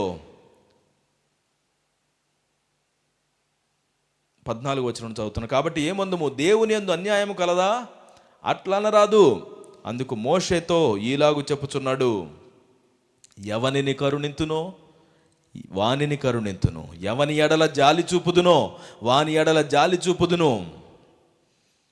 దేవుడు సమస్తమైన రైట్స్ కలిగి ఉన్నాడు. ఒక కొండ గనక కుమ్మరివాని దగ్గరకు వచ్చి, నన్ను ఎందుకు చిన్నగా చేసావని కానీ, నన్ను ఎందుకు పెద్దగా చేసావని కానీ, నన్ను ఎందుకు కూజాలాగా చేసావని కానీ అడిగితే బాగుంటుందా? అడగడానికి హక్కు ఉంటుందా? లేదు. ఆ మట్టితో కుమ్మరి ఏది చేయాలనుకుంటే అది చేయొచ్చు. తనకి సర్వ హక్కులు కలిగి ఉన్నాడు కుమ్మరివాడు. అదేవిధంగా దేవుడు కూడా సర్వ హక్కులను మనిషి మీద కలిగి ఉన్నాడు. He sovereign God. నన్ను ఎందుకు ఇలా చేసావు, ఇది ఎలా న్యాయం అని అడగడానికి వీల్లేదు. ఆయన ఎంత గొప్పవాడు అర్థం కాకపోతే మనం కూడా ఏదో అడగొచ్చని మనం అనుకుంటూ ఉంటాం.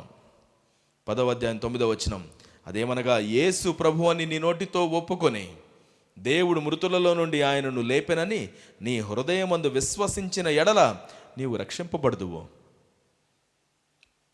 నీ నోటితో ఒప్పుకోవడం, నీ హృదయంలో విశ్వసించడం. యేసు నాకు యజమాని ప్రభువుగా ఉన్నాడు అని నోటితో ఒప్పుకోవడం. ఆయన మృతుల్లో నుంచి లేపబడ్డాడు, దేవుడు లేపాడు, నన్ను కూడా లేపుతాడు అనేటువంటి విశ్వాసంతో మనం ఉన్నప్పుడు రక్షించబడుతున్నాం అని వాక్యం మనకు చెప్తుంది. 11వ అధ్యాయం 33వ వచనం, ఆహా, దేవుని బుద్ధి జ్ఞానముల బాహుళ్యము ఎంతో గంభీరము, ఆయన తీర్పులు శోధింపనెంత అసఖ్యములు, ఆయన మార్గములు ఎంతో అగమ్యములు. అగమ్యములు అంటే పట్టనశక్యములు, గుర్తించలేం, గమనించలేం, ఇది ఎలా సాధ్యం, ఏది మనకు అర్థం కాదు. ఆయన తీర్పులు కూడా అలాంటివేనట. మనం ఏమాత్రం శోధించలేం. ఆయన ఎంతో గొప్పవాడు. ఆయన ఏది తప్పు చేయడు. ఆయన ఎవరికి అన్యాయం చేయడు. భూమి మీద కృప చూపుచు నీతిని న్యాయమును జరిగించు యెహోవాను నేనే అని నన్ను పరిశీలనగా తెలుసుకోండి అని దేవుడు మనకి తెలియజేస్తూ ఉన్నాడు.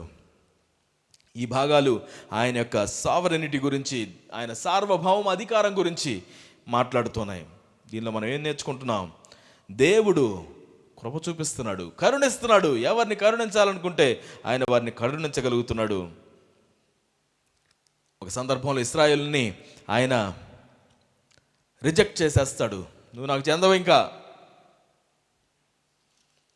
అయితే ఆ rejection is not the final. దేవుడు ఆ యొక్క ఉగ్రత ముగింపు కోసం కాదు, మార్పు కోసమే అనే విషయాన్ని మనం చూస్తాం.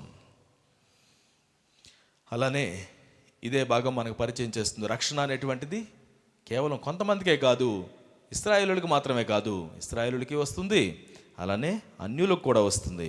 యూదులకి, అన్యులకు, అందరికీ కూడా ఎలాంటి భేదం లేకుండా ఆయన రక్షణను అందించి ఉన్నాడు అని ఈ భాగం మనకు బోధిస్తుంది.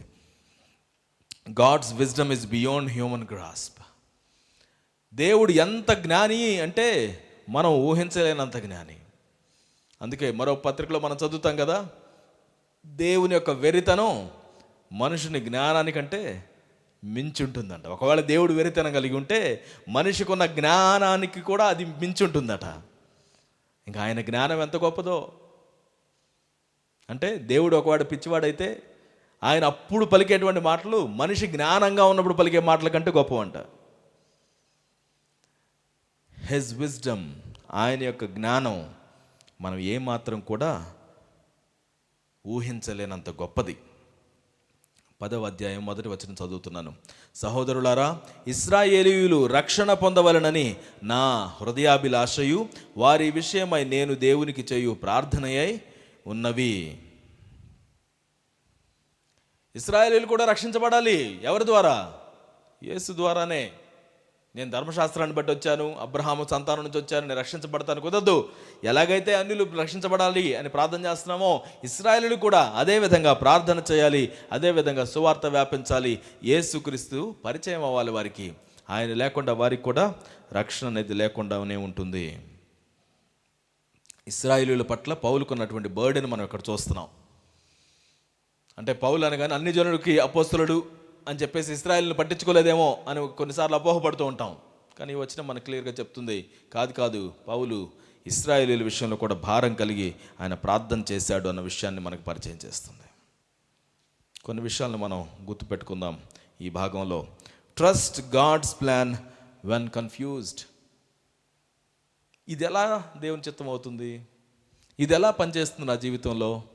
ఇలా రకరకాల గందరగోళపు ఆలోచనల్లో మనం తనమునకలు అవుతున్నప్పుడు దేవుని అప్పుడు కూడా నమ్మొచ్చు. God, you are in control. నాకు చెడ్డగా అనిపిస్తున్నటువంటి ఈ విధానం విషయంలో కూడా నువ్వెప్పుడు చెడ్డగా నా జీవితంలో పనులు జరగనివ్వవు. You always are good. ఆయన మనం నమ్మొచ్చు. కన్ఫ్యూజన్లో కూడా దేవుని మీద మాత్రం ఆ కన్ఫ్యూజన్ రుద్దకండి. ఆయన మీద నమ్మకం ఉంచుదాం. ప్రభువా, నీకు తెలుస్తుంది ఆయన, నేను నీ మీద ఆధారపడతాను. అదేవిధంగా ఇశ్రాయేలుల కోసం పౌలు ఏ విధంగా అయితే ప్రార్థించాడో మనం కూడా ప్రార్థించేవారిగా ఉండడం చాలా అవసరం. మనం రక్షించబడ్డాం, రక్షించబడిన వారి కోసం ప్రార్థించడం అవసరం. వాళ్ళ మతం మారాలని కాదు మనం చెప్తుంది. వారి యొక్క జీవితంలో పాపం ఏమాత్రము కూడా వారిని ఏలుబడి చేయడానికి వీల్లేదు. వారికి ఇప్పుడు దానికి నియంత్రణ ఉంది. యేసు దానికి నియంత్రణని వారికి అనుగ్రహించగలుగుతున్నాడు. ఆయన నియంత్రణగా ఉన్నాడు అన్న విషయాన్ని మనం గుర్తించి ప్రార్థించడం చాలా అవసరం. అలానే దేవుని యొక్క కృపను బట్టి, ఆయన కృపను చూసుకుంటూ మనల్ని మనం తగ్గించుకొని జీవించడం చాలా అవసరం. మనం ఈరోజు ఏదైనా మంచిగా ఏదైనా చేయగలుగుతున్నామంటే, మంచి నిర్ణయాలు తీసుకోగలుగుతున్నామంటే, మంచిగా ఆలోచించగలుగుతున్నాం, మాట్లాడగలుగుతున్నాం, పాపమును జయించగలుగుతున్నాం అంటే దేవుడిచ్చిన కృప ద్వారా మనకి జరుగుతుంది. కృప ఎంత కాస్ట్ అవుద్దని దేవుడు పెడితే ఎలా ఉండేదో. మనిషి దాన్ని చేయగలుగుతాడా? ఒకానొక సందర్భంలో కొన్ని సంవత్సరాలు పాప క్షమాపణ దాన్ని కూడా అమ్మడం ప్రారంభించారట. పాప క్షమాపణ పత్రాలను అమ్మేవారట. దాని మీద నీ పాపాలు రాసి సబ్మిట్ చేయని. దేవుని వద్దకు ఉచితంగా మనకు వస్తుంది. మనం ఎంతటి వారిమైనా ఆయన దగ్గరికి పరిగెత్తుకుంటూ వెళ్ళి, ప్రభువా నాకు నీ సహాయం కావాలి, నన్ను క్షమించండి అయ్యా అని అంటే ఆయన మనల్ని క్షమిస్తున్నాడు. అది మనల్ని తగ్గింపు జీవితాన్ని మనకు అనుగ్రహించాలి. మనలో హెచ్చించుకోవడానికి ఏమీ లేదు. ఆయన కృపను బట్టి మనం ఈరోజు ఎదుగుతున్నాం, ఆశీర్వదించబడుతున్నాం. 4 things మనం అనుకున్నటువంటిది. The problem is universal sin. దేవుడు దానికి జస్టిఫికేషన్ బై ఫెయిత్ని మనకు అనుగ్రహించి ఉన్నాడు. అలానే శక్తినిచ్చాడు తన ఆత్మ ద్వారా, నూతనమైన జీవితాన్ని మనకిచ్చాడు. అలానే ఇవి ఇచ్చిన దేవుడు ఎంత గొప్పవాడు, ఎంత మహోన్నతుడు, ఆయన్ని మనం ఏమాత్రం తప్పు పట్టలేము అనే విషయం గుర్తించి ఆయనకు సన్నిధిలో చాలా చక్కగా భయం కలిగినటువంటి వారిగా, తగ్గింపు కలిగిన వారిగా, ఆయన కృపను బట్టి కృతజ్ఞతాస్తుతులు చెల్లించే వారిగా మనం ఉండాలి. ఇది మనం ఏది నమ్మాలో చెప్తుంది. ఇది మన వేర్లుగా ఉండాలి. మనం దీనిలో కట్టుబడి ఉండాలి. మన లోపల నమ్మే సిద్ధాంతం ఇదై ఉండాలి. నేను పాపిని, మనందరం పాపులమే. ఆయన యందు విశ్వాసం ఉంచితేనే నేను రక్షించబడుతున్నాను, నీతిమంతులుగా తీర్చబడుతున్నాను. నువ్వు కూడా అలానే నీతిమంతురాలుగా తీర్చబడతావు. ఆయన ఆత్మ ద్వారా మనం ఆయన్ని అబ్బా, తండ్రి అని మనం పిలవగలుగుతున్నాం. నూతనమైన జీవాన్ని కలిగి ఉంటున్నాం. పాపం మీద జయాన్ని మనం పొందుకుంటున్నాం. అలానే మన దేవుడు ఎంతో మహోన్నతుడు. ఆయన సావరిన్ గాడ్, సార్వభౌమ అధికారం కలిగినటువంటి వాడు. క్వశ్చన్ చేయడానికి వీల్లేనంత మహోన్నతుడు ఆయన. ఇది మన హృదయంలో మనం నమ్మినప్పుడు మన జీవితంలో అది రిఫ్లెక్ట్ అవ్వడం స్టార్ట్ అవుతుంది. మన బిహేవియర్లో అది కనపడడం ప్రారంభమవుతుంది.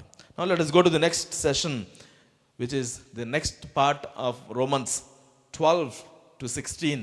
అది మన యొక్క ఫ్రూట్ గురించి మాట్లాడుతుంది.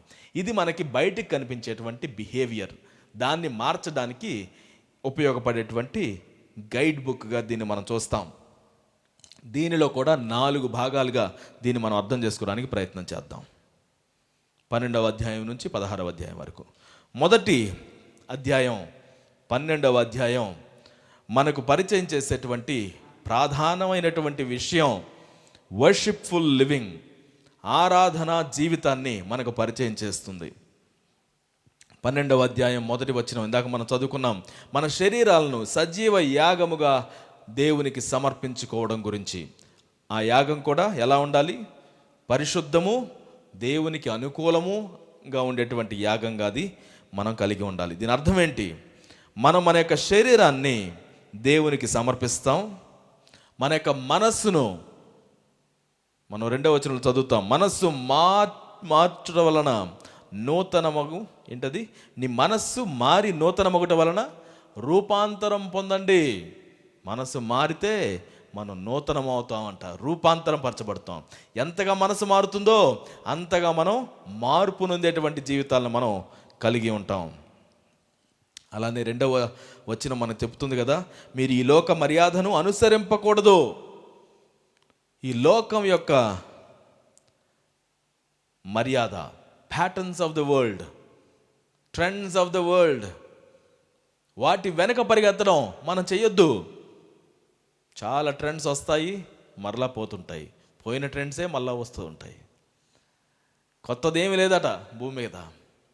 టెక్నాలజీ మారిందనుకుంటాం, జరిగేది మాత్రం అవే కొత్త రూపంలో పబ్లిష్ చేయబడుతున్నాయి అంతే. లేనివి కాదు, ఉన్నవే మరలా మరలా మరలా మరలా వాటి విషయాల్లోనే మనం చూస్తున్నాం. అయితే మనం ఎటువంటి జీవితాన్ని కలిగి ఉండాలి? ఆయనను ఆరాధించే జీవితాన్ని కలిగి ఉండాలి. మన శరీరాల ద్వారా దేవుని మహింపరిచేటువంటి జీవితాలను మనం కలిగి ఉండాలి. అలానే మన మనస్సును మార్చుకోవడానికి మనం దేవుని యొక్క వాక్యానికి అవకాశం ఇవ్వాలి. ఉదాహరణగా మనం చూస్తాం, a believer choosing integrity at work because of renewed thinking. Work ప్లేస్లో మనం ఎలా ఉంటాం అనేటువంటిది వ్యత్యాసంగా ఉంటుందట. ఒక విశ్వాస ఎలా ఉంటాడు, అవిశ్వాస ఎలా ఉంటాడు. విశ్వాసేమో ఎలా ఉంటాడు? ఇంటెగ్రిటీతో ఉంటాడట, యథార్థంగా ఉండడానికి తను తీర్మానం చేసుకుంటాడు. అవిశ్వాసి సెల్ఫిష్గా ఉంటాడు. ఎవరైనా కానీ నాకేంటి దీనివలన అనేదే క్వశ్చన్ చేస్తారు. కానీ నీవు నేను యేసునందు విశ్వాసం ఉంచిన వారిని ఇంటెగ్రిటీతో ఉండాలి, యథార్థంగా ఉండేవారిగా ఉండడానికి పిలువబడ్డాం. మనం నష్టం మనకు వచ్చినా మనం ఒడంబడిక ప్రకారంగా జీవించడం మనం నేర్చుకోవాలి. మాట తప్పకుండా జీవించడం నేర్చుకోవాలి. దేవుని మీద ఆధారపడి జీవించేటువంటి జీవితాలు మనవి. మనం ఏమాత్రం కూడా ఆ విషయాలు మన చేతుల్లోకి తీసుకొని కుయుక్తితోటి ఇప్పటికీ సాధించేద్దాం, ఇప్పటికీ దీన్ని ఏమారిపాటుగా మనం మార్చేద్దాం అని కోరుకుంటే కుదరదు. మనం రెస్పాన్సిబుల్గా ప్రవర్తించే వారిగా ఉంటాం అన్న విషయాన్ని అర్థం చేసుకోవాలి. దీనిలో కొన్ని విషయాలను మనం గుర్తుపెట్టుకుందాం. Start your day by yielding yourself to God. అనుదినము దేవునికి మనల్ని మనం అప్పగించుకోవడంతో మన దినాన్ని ప్రారంభించుకుందాం. దేవా, ఇదిగో నీకు నా జీవితాన్ని అప్పగిస్తున్నాను. ఈ దినమంతా కూడా నీ యొక్క ఆజ్ఞ లేనిదే నేనేం చేయాలనుకోవడం లేదు. నీకు విరోధంగా నేనేం చేయను ప్రభువా అని ఆయనకు అప్పగించుకోవడంతో మనం ప్రారంభించుదాం. ఒకవేళ అలా అప్పగించుకోకుండా బయటకు వచ్చేసి నేను ఏదో చేయాలని ఏదో చేసేసాను అని అనుకుంటే ఎలా? దేవునికి అప్పగించేసేయండి. దేవుడు నీకు దాని మీద జయాన్ని ఇస్తాడు, నీకు నడిపింపునిస్తాడు. ప్రపంచం మనకి చాలా సలహాలు ఇస్తుంది. ఇది చెయ్యి, అది చెయ్యి, ఇప్పుడు అందరూ ఇది చేస్తున్నారు, నువ్వు కూడా ఇదే చేస్తే బాగుంటుంది, 10 మంది ఇదే అంటున్నారు, నువ్వు ఒక్కళ్ళవే ఎలా మారాలి అని నిన్ను క్వశ్చన్ చేస్తున్నప్పుడు be very careful. Replace worldly input with scripture. ప్రపంచం ఏం చెప్తుంది అన్న దాన్ని బట్టి కాదు, వాక్యం ఏం చెప్తుంది అన్నదాన్ని బట్టే మనం నిర్ణయాలు తీసుకోవాలి. వాక్యం దీని విషయంలో ఏం చెప్తుంది? Is it okay to just lust after people? Is it okay to covet things that are not mine? మిగతా వేరే వాళ్ళకి సంబంధించిన వస్తువులు కావచ్చు, వారు కలిగి ఉన్నటువంటి వాటిని నేను ఆశించడం ఓకేనా? కుదరదు. వాక్యం ఏం చెప్తుందో దానికి తగినట్టుగా మన కోరికలను కూడా మనం ప్రూవ్ చేసుకోవాలి. This is not right desire, this is not correct according to the Lord. నేను ఒట్టిగా కామెంట్ చేస్తున్నాను అని కొంతమంది బాగా కామెంట్ చేస్తుంటారు ప్రజల మీద. No no, is it biblical? No, you should not. వారు దేవుని రూపంలో తయారు చేయబడ్డారు. How do you comment on people like that? So మన యొక్క జీవించే విధానంలో లోకం ఏదో చెప్తుంది కదా, వాళ్ళు చేస్తున్నారు కదా అని చెప్పేసి మనం చేస్తూ వెళ్ళడం కుదరదు. వాక్యానుసారంగా లేని వాటిని మనం ఎప్పుడు కూడా ఖండించుతూనే ఉండాలి, దానికి వ్యతిరేకంగానే నిలబడాలి. వాక్యం చెప్తున్న దాన్ని చేయడం గురించి చెప్తున్నాను నేను. వాక్యం ఏం చెప్తుందో దానికి చేసేవారిగా మనం ఉండాలి. Teach youth identity transformation. మనం నడిచేవారికి మాత్రమే కాదు, బోధించేవారిగా ఉందాం. ఇదిగో మార్పు అనేటువంటిది ఎలా జరుగుతుంది? నువ్వెవరో గుర్తించడం ద్వారా జరుగుతుంది. దేవుడిని యాక్సెప్ట్ చేశాడు అన్న దగ్గర నుంచి నీ మార్పు ప్రారంభమవుతుంది. సో దాని గురించి తెలియజేసేవారిగా మనం ఉండడం నేర్చుకుందాం. ఐ బిలాంగ్ టు గాడ్ అనే విషయాన్ని ఎప్పుడు మనం మర్చిపోకూడదు. The second, loving community.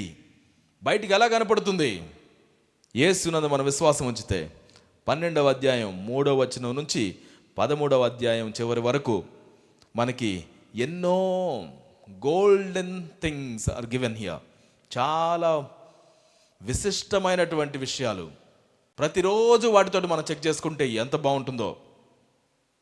12వ అధ్యాయం 10వ వచనం చదువుతున్నాను ఉదాహరణకి. సహోదర ప్రేమ విషయంలో ఒకని యందొకడు అనురాగము గలవారై ఘనత విషయంలో ఒకనినొకడు గొప్పగా ఎంచుకొనుడి.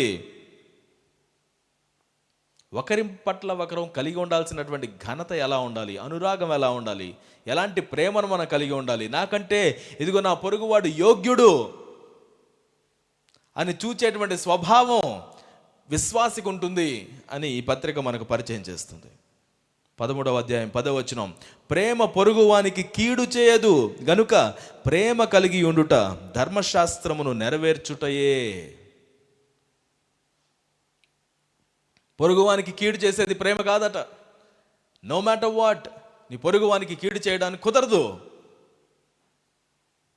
దేవుని యొక్క వాక్యానికి మనం లోబడ్డం నేర్చుకుందాం. అంటే ఇది ఎలా కనబడుతుంది?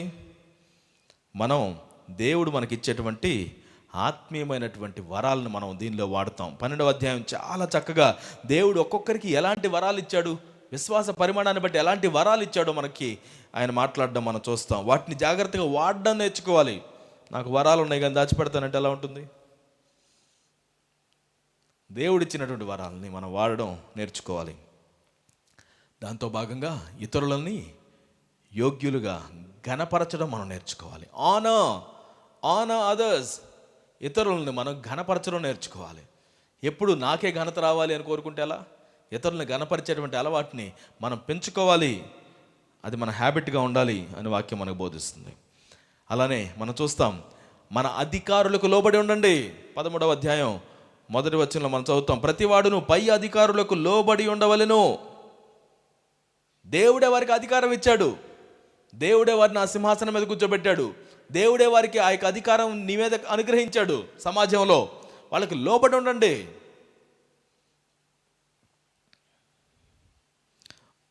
ఓ no one anything except love. ఎవ్వరికి కూడా ప్రేమ విషయంలో తప్పించి ఇక ఏ విషయంలో కూడా అప్పు ఉండకండి. వాళ్ళకి ఏమైనా మంచి చేయాలా చేసేసేయండి. ఏ విషయంలో అచ్చి ఉండకండి. అన్నిటికంటే ఎక్కువగా ఇతరులను మనం ప్రేమించేవారిగా ఉండాలి అని ప్రభువు మనకి పిలుపునిస్తున్నాడు. 13వ అధ్యాయం 1వ వచనం ఇప్పుడే మనం చదివాం.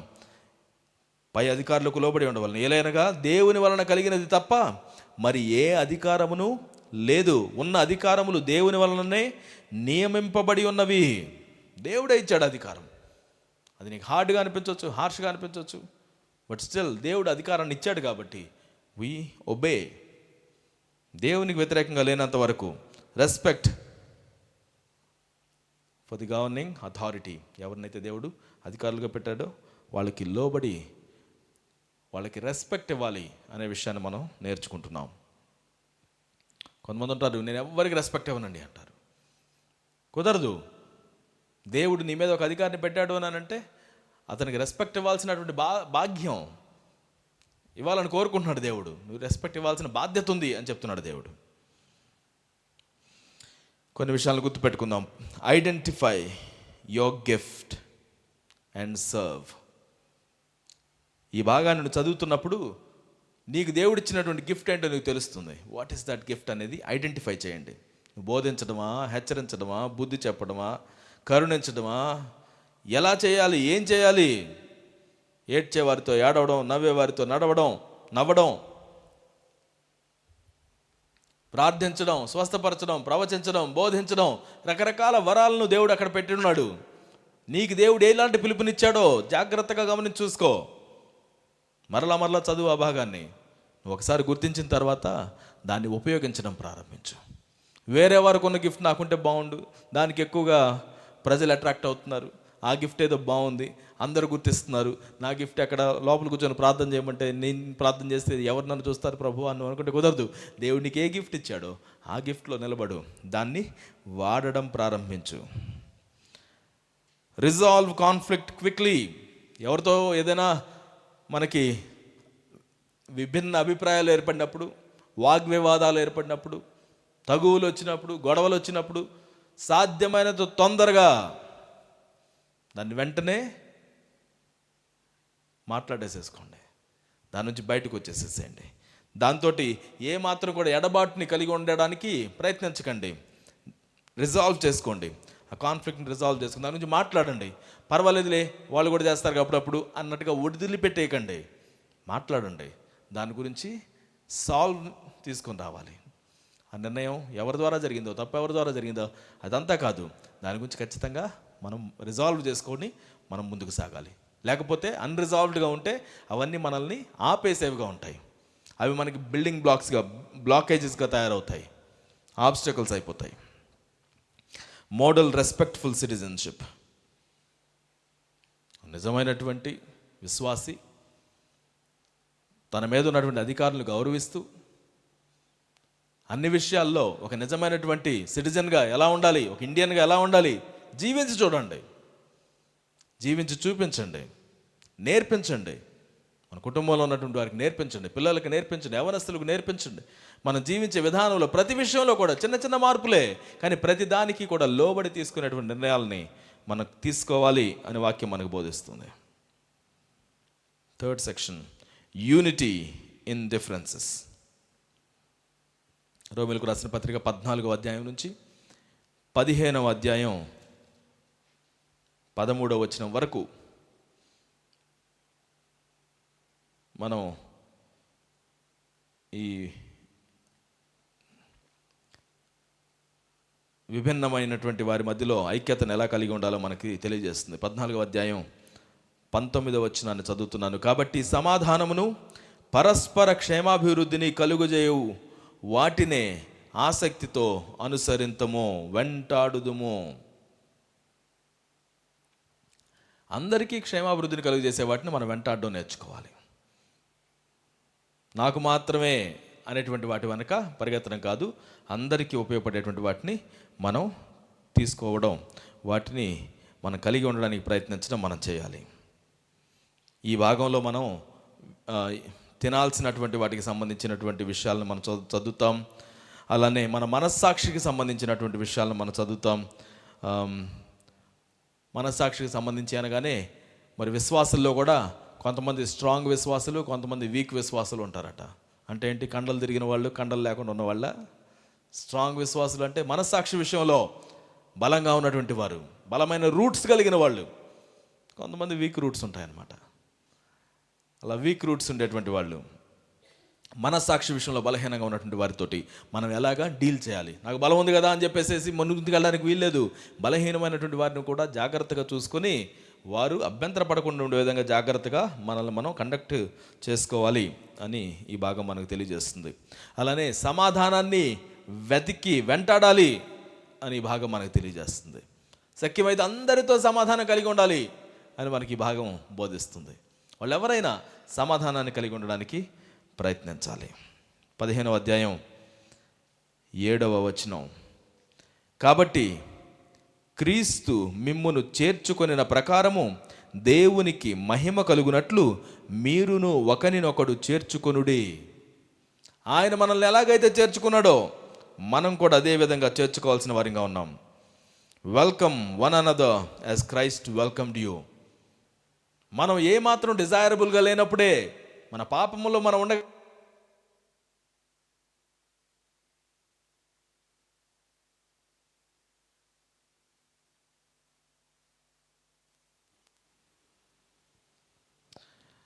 మన పాపంలో మనం ఇంకా ఉండగానే దేవుడు మనల్ని ఏ విధంగా అయితే లేవనెత్తి ఉన్నాడో, ఆయన ఆహ్వానించి ఉన్నాడో, త్రోసివేయలేదో, అలానే ఇతరుల పట్ల మనం కూడా ఉండాలి అని ఈ వాక్యం మనకు తెలియజేస్తుంది. Avoid quarrels over non essentials.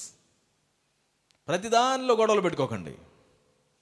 ఒకవేళ నీ యొక్క అలవాటు అన్ని విషయాల్లో గొడవలు పెట్టుకోవడం అయితే నీ లోపల రూట్స్ కొంచెం బాగా వీక్గా ఉన్నాయి, అయ్యే పైకి కనపడుతున్నాయి. నీ బిహేవియర్లో మార్పు వాక్యం కోరుకుంటుంది. You should not do it.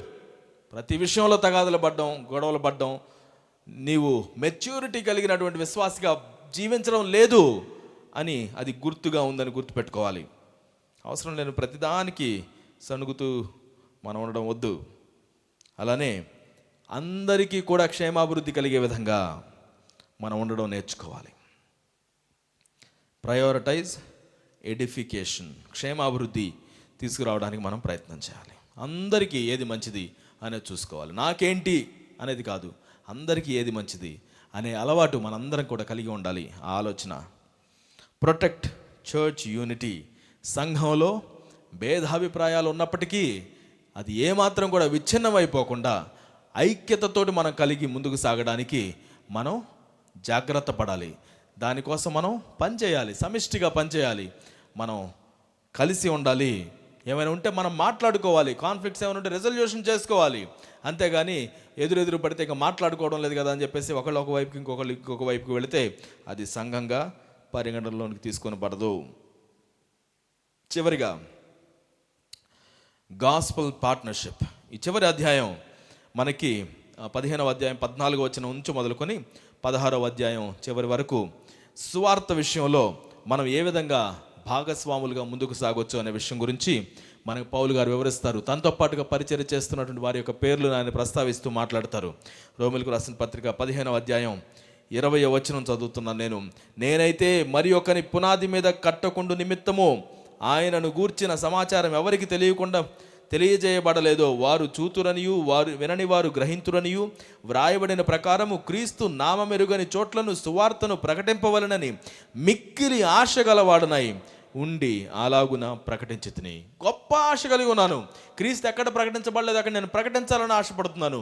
ఆయన ఇంకా ఎవరైతే గుర్తెరగకుండా ఉన్నారో వారికి క్రీస్తు నీ యొక్క జీవితంలో ఇలాంటి మార్పును తీసుకొస్తున్నాడు అని చెప్పడం ఆయనకు ఉద్దేశంగా ఉందని మనం చూస్తున్నాం. ఈరోజు దేవుడు నీకు ఇచ్చినటువంటి దాన్ని ఏమాత్రం నీ దగ్గరే పెట్టుకోకండి. This is something about behavioural change. నీ లోపల ఉన్నటువంటి బిలీఫ్లో నుంచి మారుతున్నటువంటి ఆ గొప్ప మార్పు, అది నీ గమ్యాన్ని మార్చేసే మార్పు. అది అందరికీ తెలియజేయడంలో మన వంతు భాగాన్ని మనం పోషించడం చాలా అవసరం. ఇక్కడ పౌలు గారు ఎంతటి యాంబిషన్ పెట్టుకున్నాడో పరిచర్య విషయంలో మనం చూస్తాం. ఈరోజు నీ యాంబిషన్స్ కేవలం సెల్ఫ్ గ్రాటిఫికేషన్ కోసమే ఉన్నాయా, లేకపోతే ఆ గాస్పల్ కోసం ఉన్నాయా? దేవుని సువార్త కోసం నీ యొక్క యాంబిషన్స్ ఏమన్నా స్థానాన్ని కలిగి ఉన్నాయా అనేది ఆలోచించండి. చాలామంది పేర్లు సంపాదించాలని ప్రయత్నిస్తారు. నీ పేరు మాత్రమేనా, లేకపోతే యేసుక్రీస్తు పేరా? ఏ దాన్ని నువ్వు హెచ్చించాలని ఆశపడుతున్నావు? Which is higher to you అనే విషయాన్ని మనం గుర్తుపెట్టుకోవాలి. అలానే దిస్ పర్టికులర్ సెక్షన్ మనల్ని ప్రార్థించే వారిగా పిలుపునిస్తుంది. ప్రార్థించండి, ఎంతో అవసరం ఉంది. ప్రజల కోసం మనం ప్రార్థించాలి, మార్పు కోసం మనం ప్రార్థించాలి. ఆత్మ ప్రేరేపణను బట్టి నేను ఇప్పుడు మీతో బతిమలాడుకుంటున్నాను, ప్రార్థనలతో పోరాడాలి, నాతో పాటుగా పోరాడండి అని పౌలు గారు చెప్తూ ఉంటారు.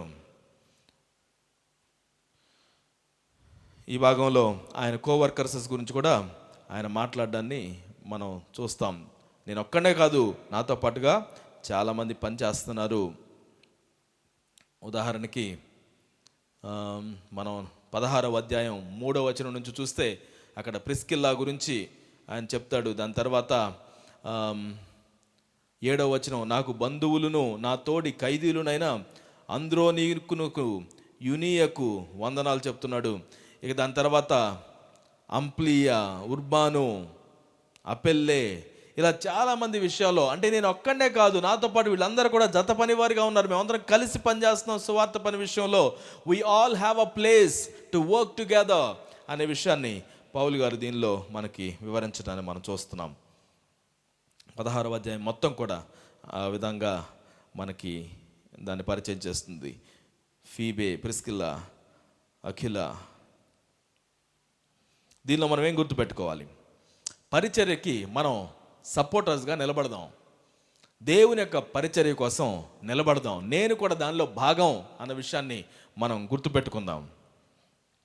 అలానే నీతో పాటుగా పనిచేస్తున్నటువంటి వారిని విలువనిద్దాం. నాతో పాటుగా ఉన్నవారు సహపనుల వారిగా ఉన్నారు, నేను ఎక్కువ నువ్వు తక్కువ అని కాదు. ఎవరు చేయగలిగిన దాన్ని మనం చేస్తూ పరిచర్యలో, సువార్తను వ్యాపించడంలో, ప్రభువును పరిచయం చేయడంలో, ఇతరులకు రావాల్సిన నిత్య జీవం విషయంలో ఏమాత్రం సిగ్గుపడకుండా అక్కర్లేనటువంటి పనివారిగా మనం ముందుకు వెళ్తున్నాం అని మనం విలువనిచ్చుకోవాలి. అలానే సువార్త వ్యాపించడానికి సంబంధించినటువంటి ప్రార్థన మనం చేయాల్సిన అవసరం ఉంది. ఎందుకంటే వీ స్ట్రాంగ్లీ బిలీవ్ యేసుక్రీస్తుని గురించినటువంటి సువార్త మనుషులకు జీవితాన్ని ఇస్తుంది, జీవాన్ని ఇస్తుంది, పాపము నుంచి విడుదలని, శాపము నుంచి విడుదలనిచ్చి వారిలో నూతనమైనటువంటి మార్పులను తీసుకొని వస్తుంది. పరిశుద్ధాత్మ యొక్క అనుభవం ద్వారా ఆయనను కలిగినటువంటి వారిగా, ఆ ఆత్మను లోపల కలిగినటువంటి వారిగా వారి జీవితం మారి వారు గొప్ప సిటిజన్స్గా మారుతారు. మన దేశంలో గొప్ప పౌరులుగా ఉంటారు. అందరినీ గౌరవించే వారిగా జీవిస్తారు. మార్పు కలిగిన వారిగా ఉంటారు. ఏమాత్రం సెల్ఫిష్ డిజైర్స్తో ముందుకు సాగి వెళ్ళరు. ఈ విషయాల్ని మనం ఎక్స్పెక్ట్ చేస్తున్నాం. ప్రభు మనకి ఇచ్చినటువంటి ఆ గొప్ప వరాన్ని మనం అన్నిటిని దానికోసం వాడడానికి మనం ప్రయత్నించాల్సిన వారిగా ఉన్నాం. Worshipful living, loving community, unity in differences, gospel partnership. నా వీటిల్లో we have talked a lot because it has more things. ఒట్టిగా పైన వాటిని మనం మాట్లాడాం. I want you to really study it. ఈ భాగాల్లోకి వెళ్ళండి, అర్థం చేసుకోవడానికి ప్రయత్నించండి.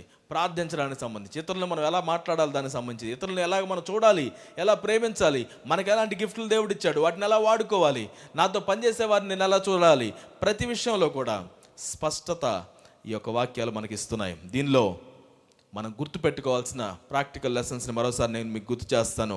రూట్ విషయంలో మనం మాట్లాడుకున్నది ఏంటి? పాపము. పాపానికి సంబంధించి మనం ఏం చేయాలి? Stop comparing.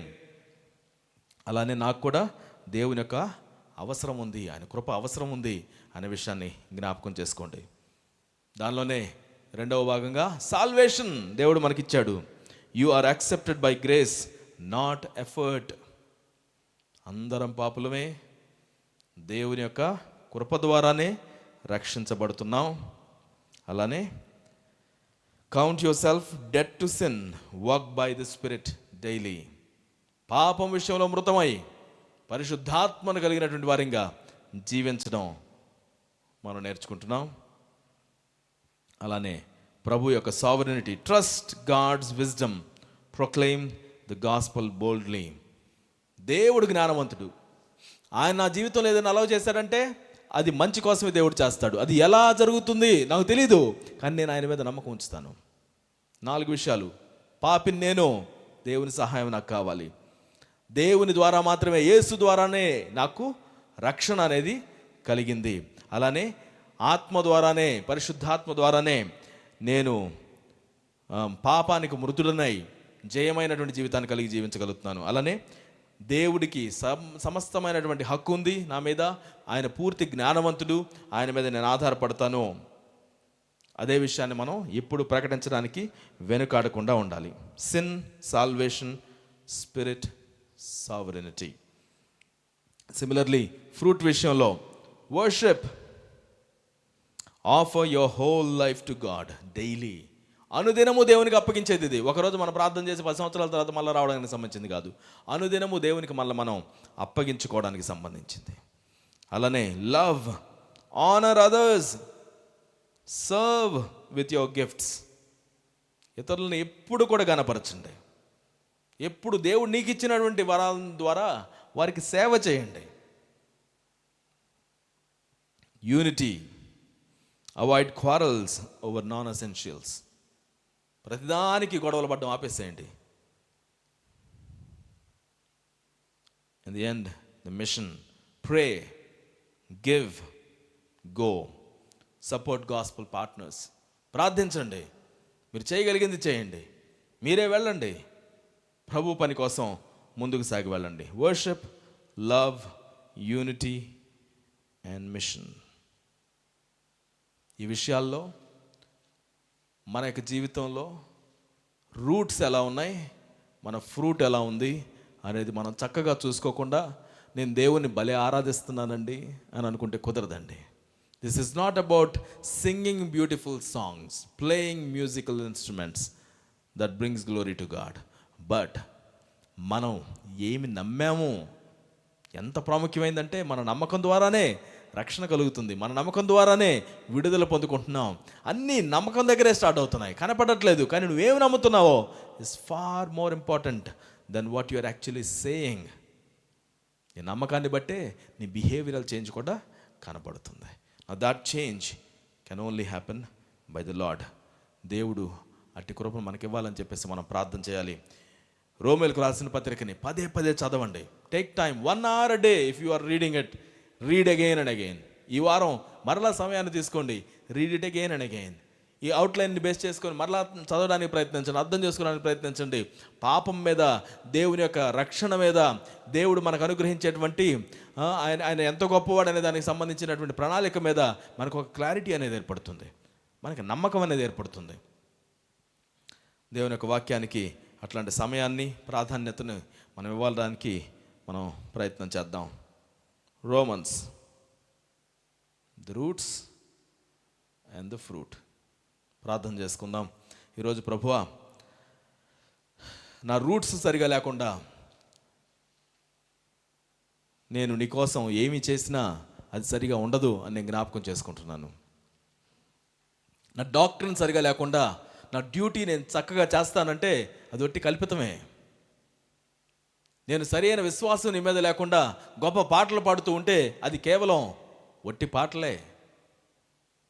నిన్ను గురించినటువంటి అర్థం నేను గుర్తించడానికి సహాయం చేయండి. నువ్వెవరివి, నువ్వేం చేశావు అనే దాని గురించి, దేవుడు అనేటువంటి మాట మన నోట్లోంచి ఎంత మంచిగా వస్తుందో తెలియదు, కానీ ఈ పత్రిక మనకు పరిచయం చేస్తుంది. అన్నిటికంటే ఎక్కువ దేవుని గురించిన ఆలోచనలు, దేవుని గురించిన మాటలు మన యొక్క నోటి ద్వారా రావాలి, మన యొక్క జీవితం ద్వారా రావాలి.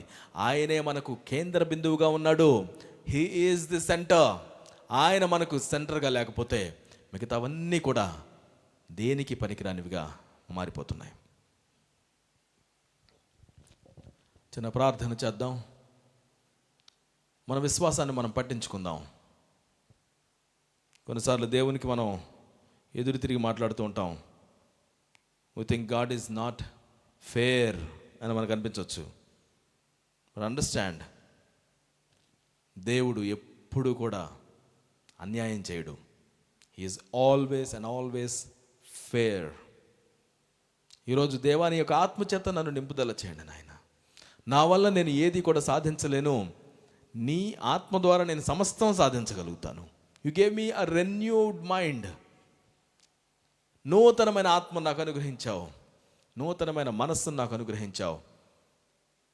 ఆ విధానంలో నేను ముందుకు సాగడానికి సహాయం చేయండి. ఏదో అవసరం వచ్చినప్పుడు పరిగెత్తుకుంటూ నీ దగ్గరకు వచ్చేటువంటి మనస్తత్వం కాదు. అన్ని సమయాల్లో అసలు నువ్వెవరివో గుర్తించి నీ యందు నేను ఆనందించడం నాకు నేర్పించండి. నా బిహేవియర్ నేను చూసుకోవడానికి, జాగ్రత్తగా ఉండడానికి ప్రయత్నించడానికి సహాయం చేయండి నాయన. నాకు నేర్పించండి, సహాయాన్ని చేయండి. లోకస్తులు జీవించిన విధంగానే, యేసుని ఎరుగనకుండా ఉండేటువంటి వారిలాగానే నేను జీవించకూడదు. నాకు సహాయం చేయండి. ప్రార్థన చేసుకుందాం. ప్రభువా, ఏ భేదమును లేకుండా మేమందరం కూడా నశించిన వారిగా, పాపులముగా ఉన్నప్పుడు మీరు మమ్మల్ని ఏమాత్రము కూడా వదిలిపెట్టలేదయ్యా. మీ కృపను బట్టి నిన్ను స్తుతిస్తున్నాం నాయన. ఇదిగో పాపమునకు వచ్చే జీతం మరణం, వాటన్నిటి నుంచి కూడా మమ్మల్ని విడుదల చేసి నిత్య జీవాన్ని మాకు ఇచ్చావే అయ్యా. నీ కృపను బట్టి వందనాలు. ఇదిగో మా క్రియల వలన కాదు, నీ కృప వల్ల మేము రక్షించబడుతున్నాం. మా విశ్వాసం ద్వారా రక్షించబడుతున్నాం. ఈరోజు ఈ మాటలు వినుచున్నటువంటి మాటలు, నిన్ను విశ్వసించినటువంటి వారు, నిన్ను పూర్తిగా అంగీకరించినటువంటి వారు, అయ్యా నిన్ను అంగీకరించడానికి సహాయం చేయండి. మీ ద్వారానే మేమందరము కలిగి ఉన్నటువంటి ఆ యొక్క యూనివర్సల్ ప్రాబ్లంగా ఉన్నటువంటి పాపము, సిన్ నుంచి మేము దూరంగా రాగలుగుతాం, జయమును పొందగలుగుతాం. మాకు మీరు సహాయం చేయండి నాయన. మాకు మీరు కృప చూపించండి. మీ ద్వారా మేము నీతిమంతులుగా తీర్చబడుతున్నాం. ఈరోజు మాలో ఎవరైనా నేను నీతిమంతుని కాదు, నేను వ్యర్థుడను, నేను పాపిని, నీతి ఏమాత్రం నాలో లేదు అన్నంతవరకే వస్తే, ప్రభువా మీ నీతిని వారికి అనుగ్రహించండి నాయన. మీరు వారిని ఏ విధంగా చూస్తున్నారో ఆ విధంగా చూడడానికి వారికి మీరు సహాయం చేయండి. మమ్మల్ని అందరినీ మీరు ముందుకు నడిపించండి. ప్రభువా, నిన్ను క్వశ్చన్ చేస్తూ కొన్నిసార్లు మా యొక్క అనుమానాలను వ్యక్తపరుస్తూ ఉంటాం. మమ్మల్ని క్షమించండి. మీరు ఎప్పుడూ అన్యాయం చేయరు. మేము ఎవరితో మమ్మల్ని మేము కంపేర్ చేసి చూసుకోకుండా, ఇదిగో నా దేవుడు ఎంతో ఉన్నతమైన వాడు, గొప్పవాడు, ఆయన నేను సంపూర్తిగా నమ్మొచ్చు అని ఎల్లప్పుడూ మొక్కవోని విశ్వాసాన్ని కలిగి ఉండడం మా అందరికీ కూడా నేర్పించండి నాయన. కాలాలు మారినా, పరిస్థితులు మారినా, లోకం పర్స్పెక్టివ్స్ మారినా, నీ మీద మేము కలిగి ఉండాల్సిన అచంచలమైన విశ్వాసాన్ని మాత్రం ఏమాత్రం తగ్గిపోకుండా జీవించడం మాకు నేర్పించండి అయ్యా. అనుదినము మమ్మల్ని మేము నీకు సమర్పించుకునే జీవితాన్ని మాకు సహాయం చేయండి నాయన. ఇతరులను ప్రేమించడంలో ఏమాత్రం వెనకాడకుండా గౌరవించేవారిగా, నాకంటే యోగ్యులు అని చూసేవారిగా ఉండడానికి మీరు నేర్పించండి దేవా. అన్ని విషయాల్లో మా చేతుల్లోకి తీసుకుంటూ అసమాధానంగా జీవించడం మాకు దూరం అవునుగాక. సమాధానాన్ని వెంటాడడం మాకు నేర్పించండి నాయన. అన్ని విషయాల్లో సహనం కలిగి ఉండడం, సమాధానం కలిగి ఉండడం మాకు నేర్పించండి నాయన. అటువంటి ఫ్రూట్ని మేము అనుభవించటకు మాకు సహాయం చేయండి అయ్యా. మీరు మాకు అనుగ్రహించినటువంటి గొప్ప జీవాన్ని అనేక మందికి చేరవేసేవారిగా మేము జీవించడానికి మీరు మాకు కృప చూపించి నడిపించవలసిందిగా ప్రార్థిస్తున్నాం. రోమిలకు రాసిన పత్రికలో ఎంతో స్పష్టంగా మీరేమై ఉన్నారో, మీరేం చేశారో మేము చూస్తున్నాం నాయన. మీ యొక్క నీతి గురించి మేము జ్ఞాపకం చేసుకుంటున్నాం. మీ యొక్క నీతి మాకు కలుగునుగాక. మీ యొక్క నీతిలో మేము జీవించదముగాక. మమ్మల్ని మేము నీకు సమర్పించుకున్నదముగాక. అటు కృప మా అందరికీ కూడా అనుగ్రహించి నడిపించవలసిందిగా ప్రార్థిస్తూ మా యొక్క జీవితాలను నీకు సమర్పించుకొనుచున్నాం తండ్రి.